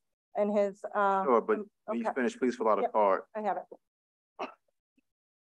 You can speak, just just go to the mic. Thank you. Good morning, Stacy Finkston, Louisiana Landmark Society. I just want to let you all know that we're here as a resource to help. We're here to resource with the task force that was newly formed. You know, we really are looking forward to a robust discussion on this. It's such an important issue, and I really think we, of course, need to take our time. So many different city departments involved, and it'd be nice if the task force could kind of go on a listening tour throughout the neighborhoods, work with neighborhood organizations, maybe have some 6 p.m. meetings, coincide with already existing neighborhood organization schedules, so then more citizens can participate in this discussion throughout the city. Another question I had, a quick question, Councilmember King. This report you referred to, you said is going to take about 5 months to come with their report on permitting process and their assessment on effectiveness. Is that correct? Yes. And this is being headed by Tom Mulligan? Yes. Okay. What is that cost of that report that they're working on? What does that cost to taxpayers? I'm not aware. I don't know. Okay. Because I mean, that's also time, that's also effort, and that's also money. And I'm kind of confused on why we're not waiting until, I mean, it's nice that this task force was created, and it's great that they're gonna, you know, be listening to everyone, have their meetings, and hopefully be out in the public so people can relay their concerns. But I mean, this is also time and money that the city of New Orleans is throwing down for this expert report. And why aren't we, you know, waiting to see what they come up with, you know, in the next 4 or 5 months before we start, you know? Well, that was addressed earlier. The reason we need this to be done now, some suggestions now, is because as you heard, people are losing money now. Right. There's a lot of issues. Let me ask you a question. There's people hurting now who don't have the luxury to wait 5 to 6 months on an expert's report. I think the people sitting in front of us some definitely qualify as experts. They definitely have the education, the experience to give suggestions that help move this process forward. So we look forward to. Sure.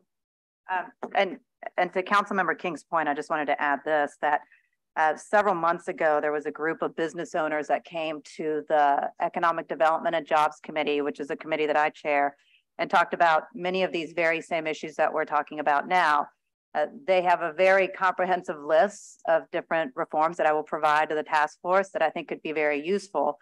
I wanted to move forward with some of their recommendations, and you know, the administration told me, you know, hang tight, we're going to do this report, we're going to do this expert analysis. But yet here we are 3 or 4 months later, and we're still in the same holding area. So I don't want to keep holding and holding and holding, because it could be a year out before we even have the report. I'd much rather for this task force to start working and start getting these solutions underway instead of just waiting for another report to come in. Okay. And just to add to that, my understanding, and Mr. King, correct me if I'm wrong, they've begun the RFP process for someone to do the report. Oh, it's only an RFP mode. It hasn't even been. Okay, well, never mind. I guess the contract must be below $1 million, does not require council approval. So yeah, okay, never mind. I'm corrected. Thank you, Council Vice President. Okay, well, we look forward to being part of the conversation, and I would just encourage the task force to get out in our communities and work with neighborhood organizations. I don't want this to turn into something that is not. This is not, and you represent who? The Landmarks Commission? We're with the Louisiana Landmark Society. Right. This is not an attack on any landmarks preservation. I mean, I don't know if you want the task force to go to the cutoff and have a listening session. So this is not attacking any neighborhood, any property owner. I don't want to burden them with going to every neighborhood that wants to talk to them, because this is a citywide issue and they are doing this on a volunteer level. And I think it's unfair to ask them to go speak to every neighborhood that may have an issue. So I don't want anyone to say, well, HDLC or VCC or the French Bar has been attacked. This is a citywide issue. So I think it's a bit unfair of them to go to every neighborhood. Okay, it was just a suggestion. I know, in past that's the way with safety and concerns that have been throughout the city, that task forces have been going out to the neighborhood organizations. It's just a way so more people could participate, that don't have to take off work to be here today. Just a thought, Thank you for your time. You're welcome. And speaking of taking off work, we have some people who need to leave. So let me hurry up and get them in and out to respect their time. So we're going to hear from Mr. Chester Williams and then Mr. Pratt next. I'm sorry, Ms. Nikki, I didn't forget you want to get individuals. Thank you. Thank you for finding my card. Yes. I thought I was going to get left out. My name is Chester Williams. I'm an electrical contractor here in the city, Chester Electric. I've been in business for 30 years, and I'm a New Orleans resident, born and raised in New Orleans. I've seen over the last 30 years, I saw some good stuff from safety and permit.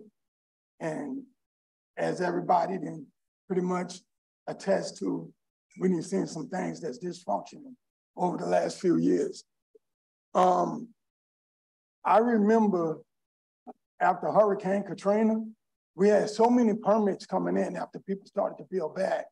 It was impossible for safety and permit to come out and inspect every house. And we had like thousands of them coming on a week.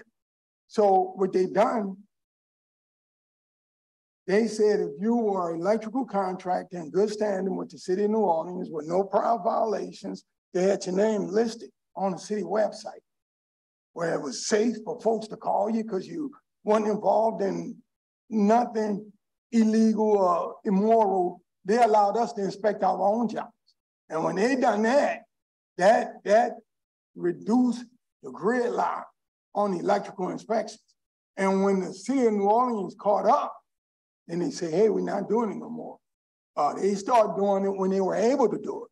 But when they weren't able to do it, we done it. And even if I wired a property and I inspected it myself, if 5 years down the road, you come and see that I turned in a past inspection on something that wasn't right, then we still was gonna have the problem with a fine. We was gonna address it, but we was just trying to work together, contractors and the city, to reduce the backlog.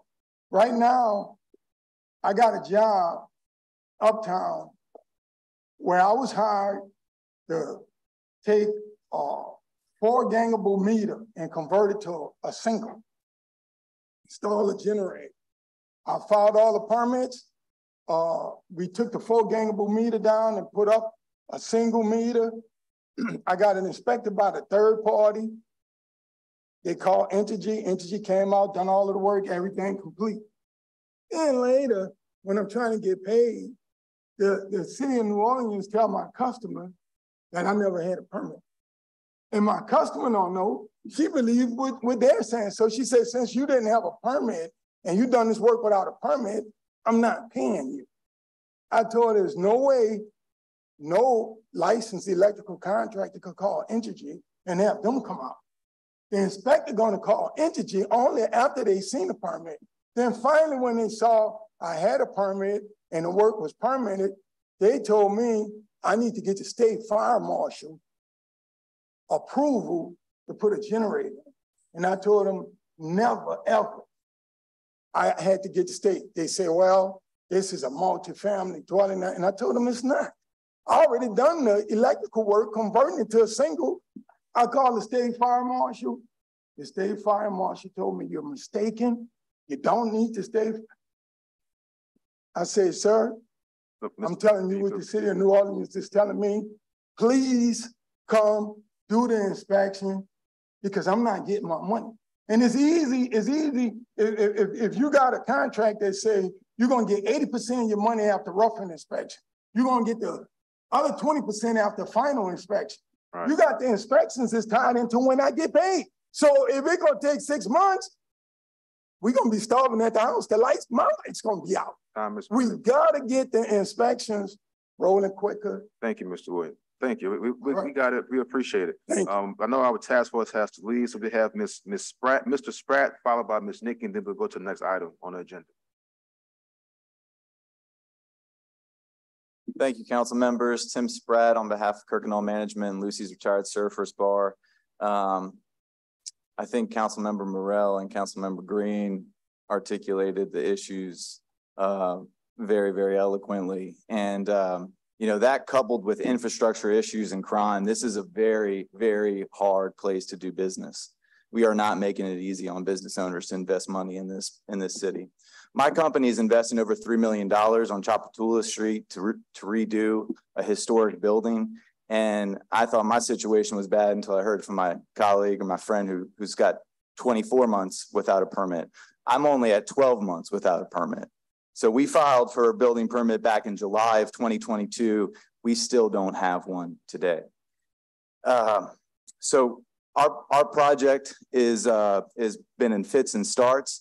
And how do you get your project off the ground without a building permit? You have to get these temporary permits, right? And so we got a temporary rough-in permit for plumbing. And so we started with our work, our plumbing work, and an inspector came out in May of 2023 and said, well, where are you putting your grease trap? And we said, well, you've had the plan since July. They were approved by Sewage and Water Board back in March. We're putting the grease trap right here on the plans, right where we said we were going to put it. Said, no, you can't put your grease trap there. So we had to stop work completely, and the job comes to a complete standstill. So we're at a standstill for 3 months, costing us at least $1,000 a day. And then we're told we're going to have to relocate a grease trap that's going to cost us over $30,000 because they're saying the approval that we had wasn't a final approval. So this is just, you know, the problems compound on one another when you're trying to invest in the city. You're trying to do the right thing, and we're just trying to do the right thing, invest money into a historic property that has lots of structural issues, and we just can't get the project off the ground because of all of the roadblocks at safety and permits. So I've met with some of the council members individually, and we've even hired an expert here, a permitting expert, Mr. Smith. So I mean, we're doing everything that we can possibly do to get our project off the ground, and we're still 12 months without a building permit. And so every time that the goalpost moves, you know, whether it's a certificate of insurance or a landlord letter, we provide it to the city, and it's always, this is the last thing we need. This is the last thing we need. This is the last thing we need. They constantly move the goalpost every single time. Yes, thank you, Tom. Well, let me just say, I'm on those emails. I've been watching the back and forth with safety and permits, and I'm frustrated for you. It's unbelievable that you would get a temporary permit that allows you to locate a grease trap in a place that you install it, and then they come back and say, no, you can't do that. So I've been watching these emails, and I will say, as a council person, we reach out all the time to try to get a status on a permit from Safety and Permits. And me, what is the status? Look on One Stop. Yeah. That's problematic. Like, I shouldn't get any special treatment, but I'm also the council person who's trying to advocate on behalf of constituents, and I'm getting a response, look on One Stop. Right, right. It's bullshit, frankly.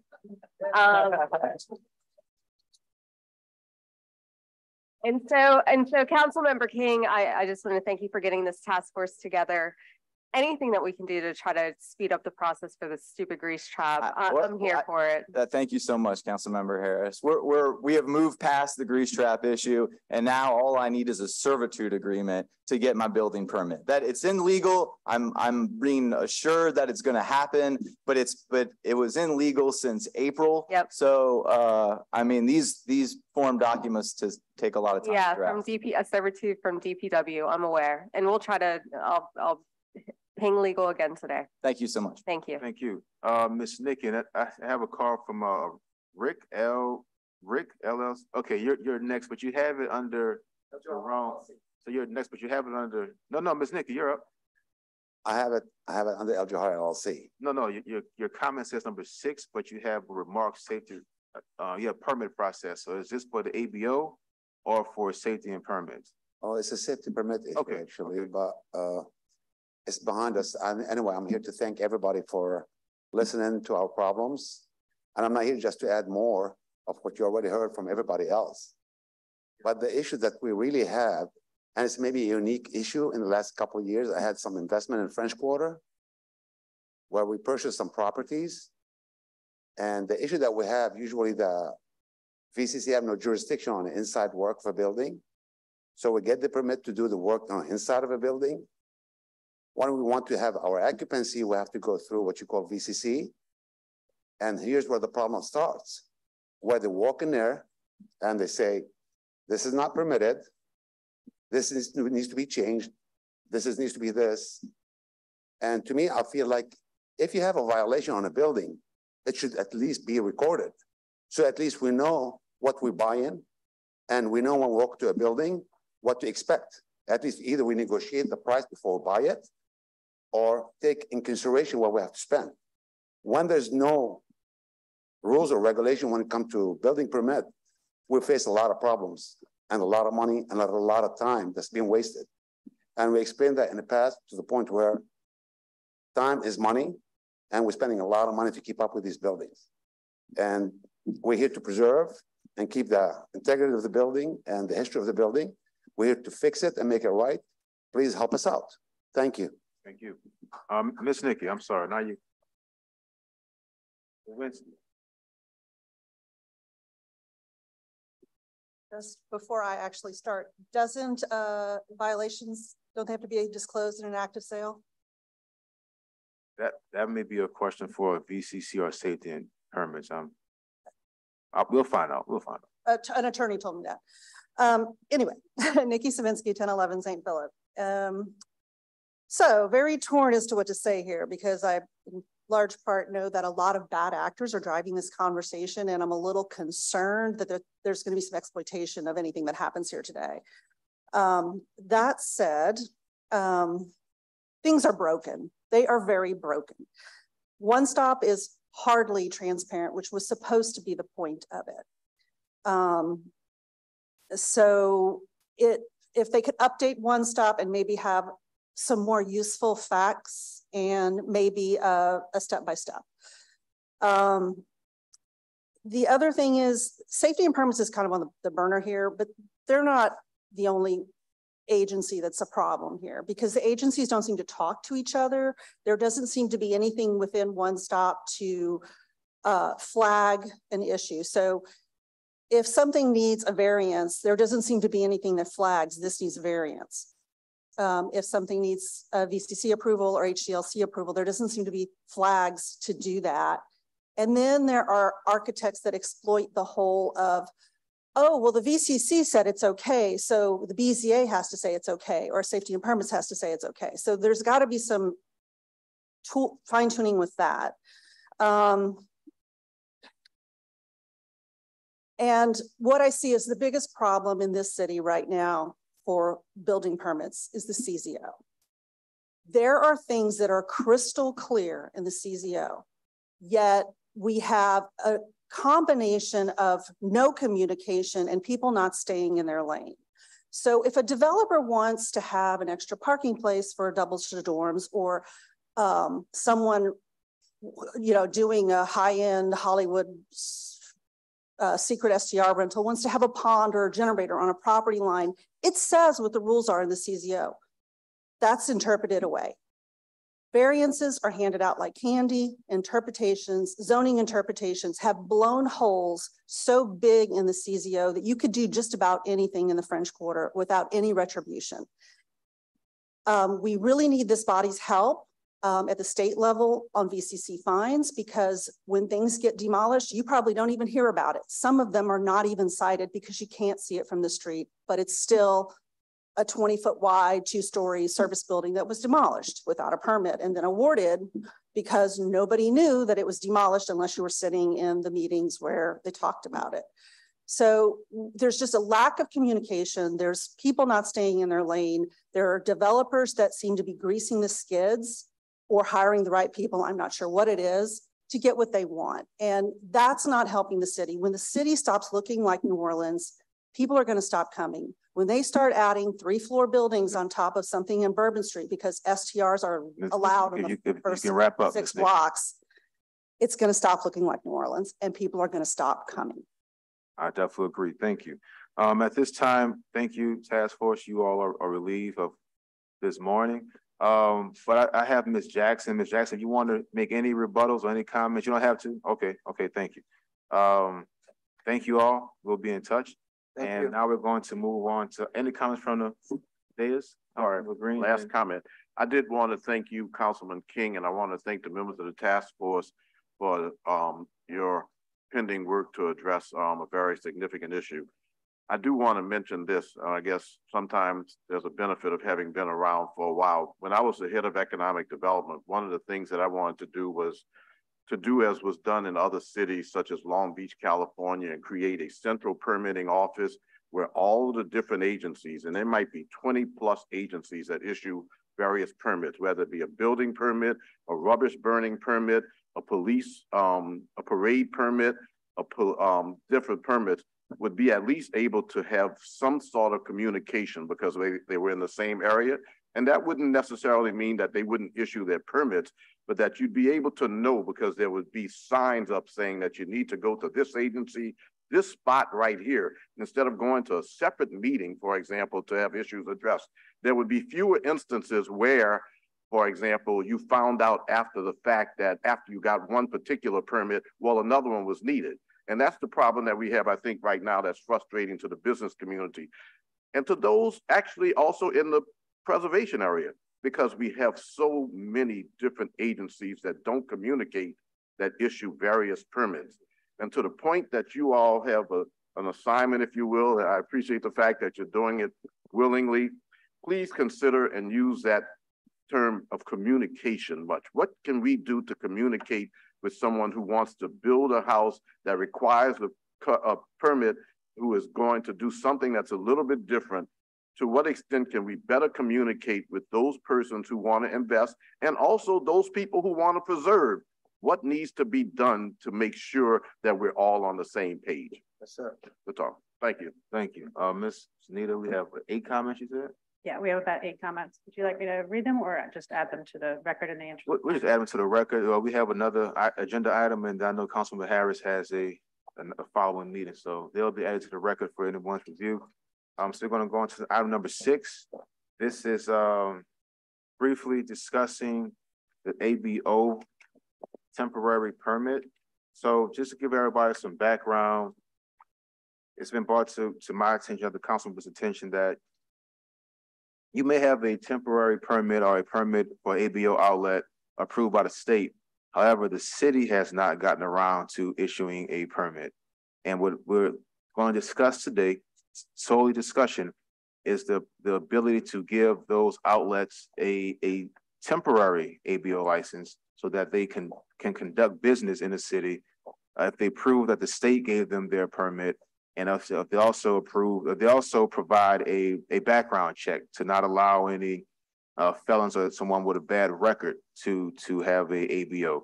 So that's pretty much it in the nutshell, what we're going to discuss today.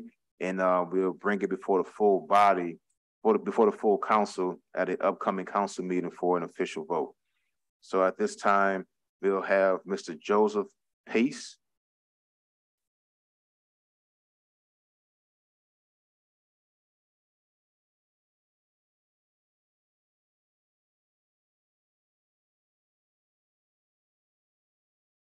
Good morning. Morning. What we've seen here tonight is like unbelievable. You can't make this stuff up. We need enforcement. We need enforcement that is not selective enforcement, where you have people that are, where you have people that are following the law, following all whatever you come up with, and it's unbelievable. You have blighted areas right within Bourbon Street. You go down Toulouse Street, the former, you can see a building there that is about ready. It's terrible and nothing's done. You got graffiti everywhere. And then you want people to come here. Then you got the law, then you have public safety. That's another topic for forever. We just need things done. You can't make it up. It's crazy. Go on Bourbon Street. You got shot girls running around half naked, selling these shots, and nobody does nothing. You very rare. You don't see police that often. This the French Quarter Task Force has done some, but it only can do so much. We got to have enforcement. You have illegal vendors. You got people selling drugs. These weed things, whatever they are, that's bogus. And they just park right in front of your business, and nobody does nothing. Nobody does anything. Well, thank you, Mr. And you people seem like you really care, but the administration that gets something done never gets done. Thank you, Mr. Pace. We want to keep in mind a 2-minute rule. Next is Mr. Ike Spears.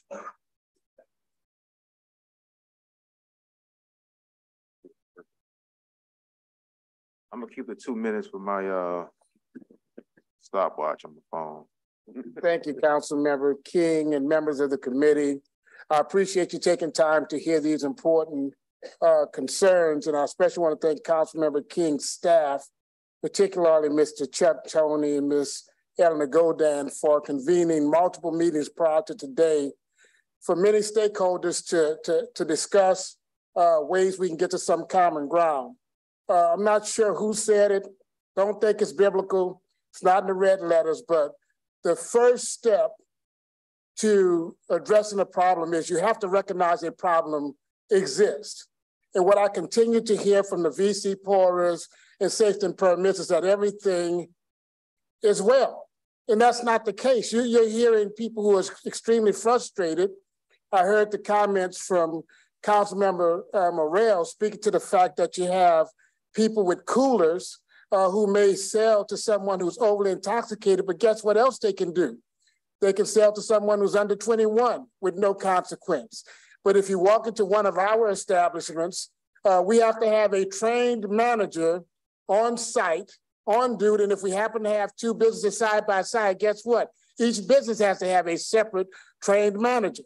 We have to have an occupational license on display. We have to have certificates from the health department. We have to have the state and the city ABO licenses. We have to have insurance and permits of occupancies, and all of these things on top of paying an outrageous amount of rent, an outrageous amount of sales taxes, and creating jobs.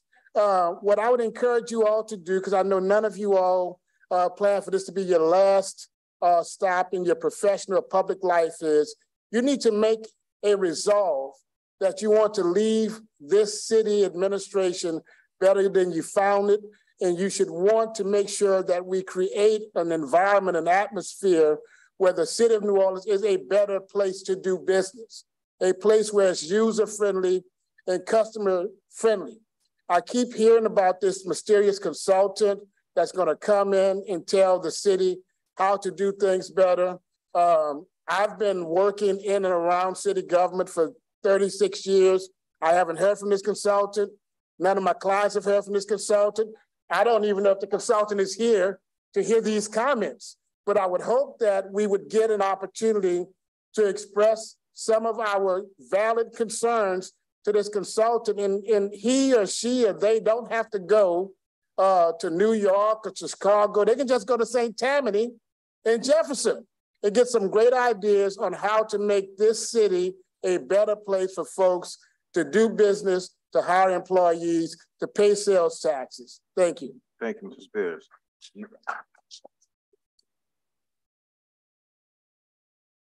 Next, we have Ms. Erin Holmes. Ms. Erin Holmes.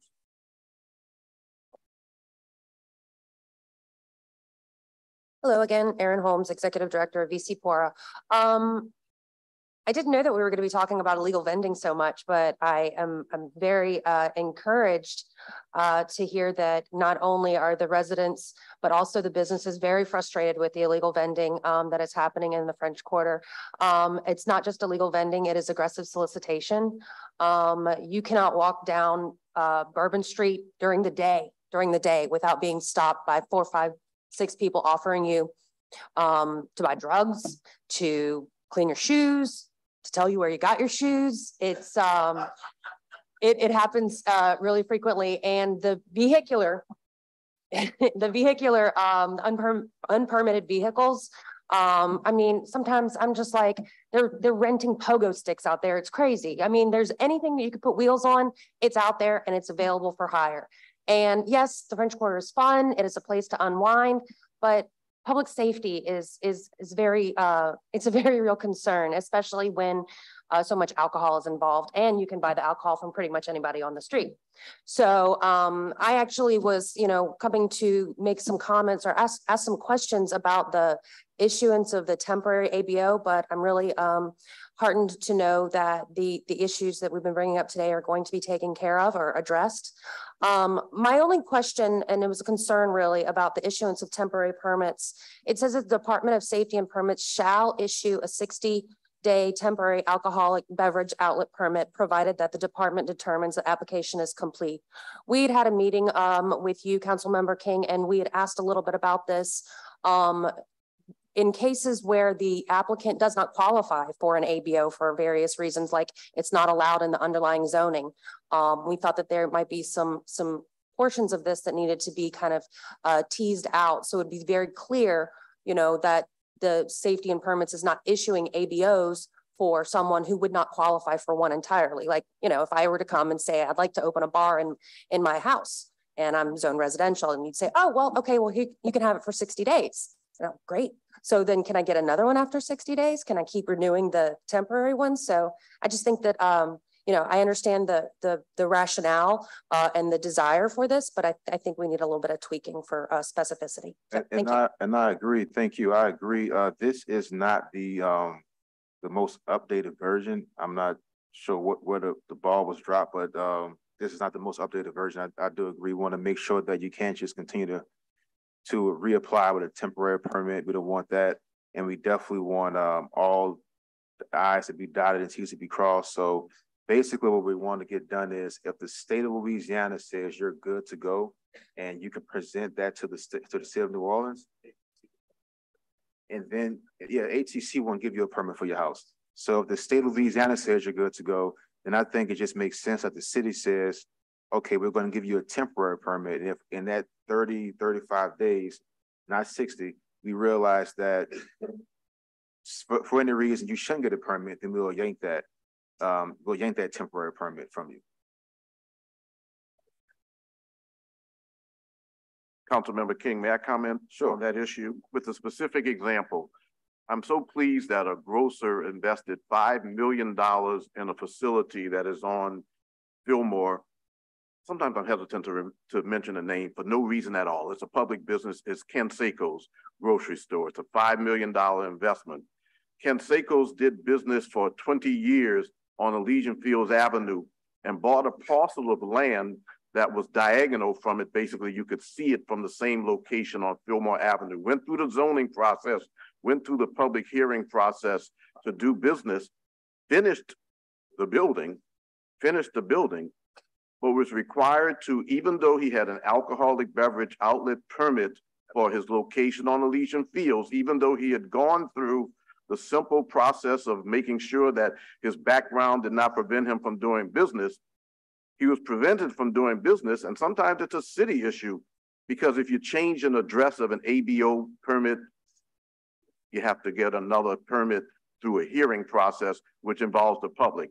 I understand that in some respects it's something that we brought on, but he would be a candidate, for example, or Ken Sakos would be a candidate for a temporary permit. Everything else was done. The I's were dotted, the T's were crossed, the background check was already done, the site was available and had been zoned properly for it. Those are the kind of matters where the city lost money over a period of time, and also that business owner was held back, even though he had a state permit, because he hadn't satisfied one technical aspect of a city requirement. And I understand, if anybody is here listening from Safety and Permits, I understand that our office asked, what can we do to speed that up, because we have a building that's already finished. I understand that you said what you had to say, and that we had to have that new public process involving the requirements of getting an alcoholic beverage outlet permit. That is where maybe if I had been able to go to Safety and Permits and say, everything else has been met, and we now have on the city's books a regulation that allows for a temporary permit, this would be the kind of candidate that we would need this sort of permit for. That's all. And I'd like to add, as a resident of District D who lives near Conseco's, thank you, Councilman Green, for walking them through that process. That was extremely frustrating. You had a neighborhood grocery store, the kind of grocery store that allows people who don't have mobility issues, who can't have transportation, to go there and shop at their leisure. And the fact that you had a guy there who did everything properly for almost a decade at a single location and literally moved, what was it, Mr. Green, 100 feet? Yeah, moved 100 feet. And there was no process to expedite him getting his business open with all the amenities provided at the previous location. And for someone like that to make a multi-million-dollar investment to build a bigger, better grocery store and have to just wait on his hands for the city of New Orleans to go through that process. Like I said earlier in this meeting, I don't know what the roadblocks are to issuing appropriate temporary permits to get businesses up and going, but we need to do that yesterday, because there's no reason. The neighborhoods, all the surrounding people were all in support of this, and the process slowed him down. And that process cost him money. And I'm sure he was trying to recoup his $5 million investment as soon as possible, but you're almost disincentivizing people to do improvements, to do investment, because they know they're going to have to eat the cost of the city taking all the city takes. All right, I do have Sidney back now. Did you want to make a comment or anything? Just listen. All right, thank you. I don't want to make sure you had an opportunity to speak. Taylor Emmons.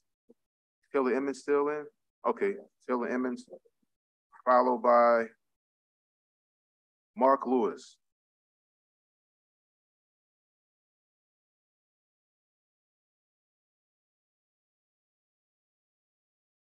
Hi, I have worked on Bourbon Street since 2011. At the beginning of my career, the street was fun. It was ambient. Wouldn't so much say it was safe, but it was doable. Fast forward to today, I kind of want to just touch on what everybody else has touched on, especially Mr. I didn't catch your name, 530 Bourbon Street. The enforcement, the police officers out there, it is scary. Our employees are fighting the street in defense of themselves, and they're the ones that are getting in trouble for defending themselves and to make sure that they're going home safely to their children and their families at night. And that's all we want to do. We want to create a safe environment. We want it to be safe, but to touch on what everybody else has touched on, the street vendors, the illegal, you know, the soliciting, this and that. I mean, I have hours and hours of footage of people walking around with bags of weed this big in their hands, walking up to families with children. pushing it on these people. And if you don't buy it from them, if you don't pay them $40 for a watered down shot out of their trunk, they are going to rob you. They're going to assault you. They will follow you down. They will video you. I don't know when the last time any of you guys have seen on social media, but it is embarrassing to see that these people are being harassed by these shot girls, by these vendors who are assaulting them at this point. And we're in fear of our lives. I watch these police officers and these people out there. They flirt with the shot girls. They sit and hang out with them on their golf carts. They're sitting there smoking cigars on duty. And when you call them for help, I have called for help. I have call logs of calling for help at our businesses. And you know what they say? It's shift change. We'll be there in an hour. We don't have anybody to send to you. Walk to the 8th district and fill out a report. That is embarrassing. It is humiliating. And if us as employees and business owners are embarrassed, you guys, the city should be humiliated. And it's sad that y'all aren't. I have traveled the world to some of the poorest places and I feel safer there. And that is a problem. These vendors, I know you guys are tired of hearing it's boring, but we're the ones that are fighting it. We're the ones dealing with it. And it's a really sad reality now that we are fighting it and that our staff members are being put in the line of being hurt to fight these people back. And you guys are writing us tickets for a light bulb, an ATM being installed. It's gotten to the point where it's so outrageous. And at some point, somebody's got to step up and say, we need help. Bring the state police back. Whatever we need help. And it's not us. We're trying to help ourselves. And you guys are here listening to us to help us. But what happens after that? When does it stop just being heard and it be acted on? Well, to that point, I know that I don't see him here, Mr. Howie Kaplan with Mr. Nighttime Economy. There was a sweep this weekend, and I have footage from this weekend of these people. There was no sweep. There was no sweep. All right. Well, that's the time. Thank you.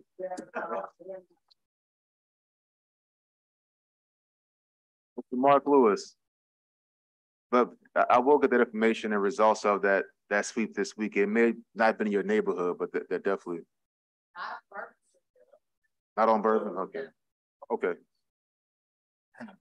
How you guys doing? Thank you for being here. Thank you for this meeting. I have been working on Bourbon since 1996, washing dishes in the Treacle House. Over the years and presently now, it has become what everyone else is saying, entirely too dangerous out there. The street vendors and the people out there selling weed is basically just organized crime. It's easy money, so they're gonna do it. And the roughest, toughest people are coming in, they're moving in, and they're hurting our businesses. So on that note, it needs to be easier for the people spending millions of dollars to get the business and tens and 20s of thousands of dollars to maintain that business, to get their permits, to basically up the revenue for New Orleans so that you guys can eat, so that we can eat, so that our city can get better and in the long run. And that's pretty much it. We need a helping hand to do business. And then we need to keep our city safe enough that our tourists will come here and we can maintain that business and become a greater New Orleans like we used to be, because it hasn't been that way for some years now. Thank you. Ms. Richard, do you have any information on this? Okay, no information. All right. Next, we're going to have Mr. Alex Fine, and I hope that the administration and those responsible are paying attention, but this week we do have this weekend the Essence Fest coming in. We want to make sure that the French Quarter and all surrounding neighborhoods are kept safe this weekend with hundreds of thousands of residents coming into the city to visit.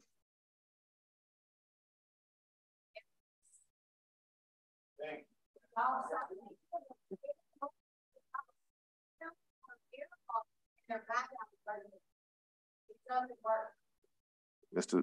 Fine. No, That's no okay. problem. Alex Fine, president of the French Quarter Business League. My family runs the Quarter Two Sisters. You know, I've listened to a lot of what everyone has to say. As regard to what you're talking about, temporary approval of permits, anything you can do to make life easier on businesses, I think step the right direction. I understand there's a balance with the residents, but in my opinion, in my experience, and it's been worse in the last 2 or 3 years, it's just a hostile place to do business. I don't feel welcome. I used to take the time to go down to City Hall myself, get my own permits, speak with the people. I pay someone else to do that now. It's become so burdensome to do, it's just easier for me to have someone else take care of it for me. All these stories you hear about the Conseco's thing is very frustrating, and other people hear those stories. And if they will invest money, why would I invest money in New Orleans when you go to other parishes? And y'all brought it up, so I'll break it up as well. Other parishes, it's easier to do business in other places. If you're going to open a grocery store, why would you open a grocery store in Orleans Parish when you go to Jefferson Parish and they're going to welcome you with open arms? I mean, and for me, that's what's frustrating. And I would just say, yes, there has to be a balance between what the residents see and perceive and what the businesses see and perceive. And we all live in a very small space that's intertwined. That being said, the good actors, the people that do things the right way, they're punished the worst. They have all these rules. Any law or new law or rule you pass, everybody who does things the right way is going to follow them to the T. There's no understanding. There's no wiggle. To your point about the sweeps, we did sweeps 2 weeks ago for ATC, did two sweeps 2 weeks ago, went into business, asked for liquor licenses. If you didn't have it, shut you down.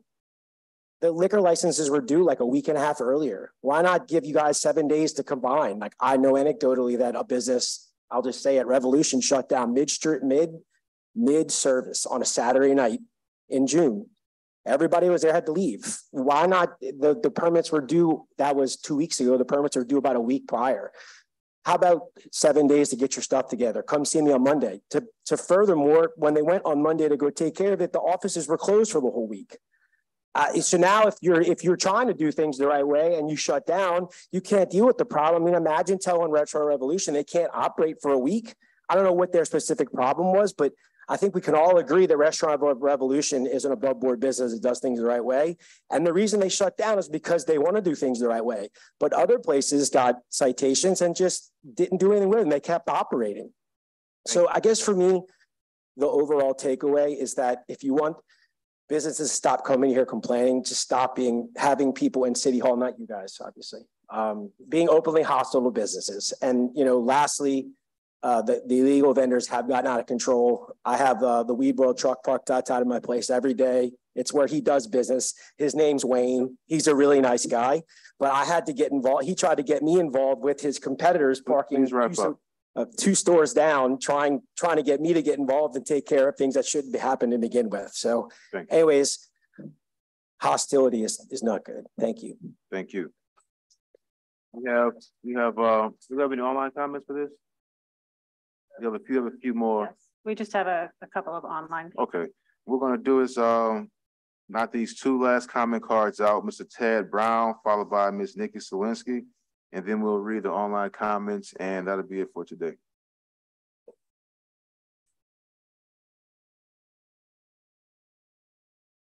Councilmember Green, Shaw graduate right there. Shaw is in the house. Hey, my name is Ted Brown. So I own an ATM business down there. I manage 4 clubs for Mr. Lyle Dublé, and I'm in partnership with one. You might be wondering why I have to do all that just to make it. Because of VCC is one reason why I'm not able to get anything for 2 years. Now, my main concern is the unlicensed vendors. The policemen, we pay a French Quarter economical development tax every year. How come I have more policemen back then before the tax was introduced in 2016 than we have now, and we pay more? That's one thing I don't get. I pay money to be oppressed, which means they come harass me every weekend and weekend out, and I stand up to them every weekend, showing them who I am and what I do. My clubs are very successful because of how much time I have put into it. And Mr. King, I have talked to you about one thing that happened. One of my people, they robbed him. They took him. They took my speakers. And did it get better? No, it did not. Guess what happened this past Saturday? I get 5 tickets for battery. with no victim in sight. And guess what? My guy is in the hospital with a bottle busted upside his head. My other guy got marks. My other guy was punched first in front of police. And guess what I got? 5 tickets of battery. So I'm the victim. I'm violated, but yet I have to pay taxes. And this is being done to me. Everybody here have walked away disappointed from this stand. Nobody was happy. I thank y'all for having this meeting, but what is going to be done? I'm out here every night fighting for my life. I have been shot at. I have been had guns pulled out on me, knives pulled out on me. I'm a very big dude. I can handle myself, but that is not the same for everybody. I've had bartenders who can barely get out the door without being robbed, but yet play a speaker too loud. I say, if you get shot on this street, don't call the police. Do something in violation, like play music too loud. Have hoes twerking in front of you. They're too busy having all these chicks in their cars. They are too busy. Matter of fact, that day, guess what? A shot girl walked by as I was getting a ticket for a speaker. A dude with selling weed walked by. And not only that, you can look it up on YouTube. Millions of views of a girl eating another girl out right in front of police. And nothing was done. Thank you, Mr. Brown. That'll be the time. Last card, and I do apologize. We have a motion to discuss after this. Ms. Nikki, go ahead. Nikki Savinsky, 1011 St. Philip. There's a huge amount of revenue not being taken in due to lack of fining and allowing this illegal vending. And that seems like that revenue could be used to expand safety and permits. The illegal vending is out of control. The hammock vehicle Councilman Morell referred to, that's been around for at least 7 years, maybe 10. No consequences. Party buses, no consequences. Golf carts, you name it. They're motor vehicles and they don't have license plates half the time. They don't have proper insurance, but the police will do nothing. And that makes zero sense. So I think y'all are on board with that. The weed is everywhere. The shot girl, the British one, she's out every single evening, starting about 4 o'clock in the afternoon, all over the French Quarter, not just on Bourbon Street, everywhere. Ursuline, Dauphine, you name it. The weed, I've witnessed a guy dealing weed out of a 3-wheeler in front of the school. Swear to God. So why can't we fine people for this? They don't have a license to vend weed from a 3-wheeler. Can't you confiscate their weed? Can't you confiscate their vehicle? I mean, that's just beyond, that's beyond selling a drink without a permit in a business that's a licensed business. So we could do something about that. And then I think the last very passionate man may be one of the people that we as residents are very annoyed with, because he may want his alcohol license, but we're the ones that are listening to his music nonstop. So if there is going to be a temporary license and someone is in violation of this or that, how long is that permit going to be allowed? Are they going to have to address their violations, or are they going to just be able to go on nonstop? Because the sound ordinance doesn't work. We need a sound ordinance that works. And we need police that are going to fine people for doing things wrong. Thanks. Thank you, Ms. Nikki. All right, how many public comments, online comments? We have 2. Okay, you can read those too, please. First comment is from Andrew Stewart, who says the French Quarter is the economic engine of the city of New Orleans, the state of Louisiana, and the Gulf region. Don't mess it up.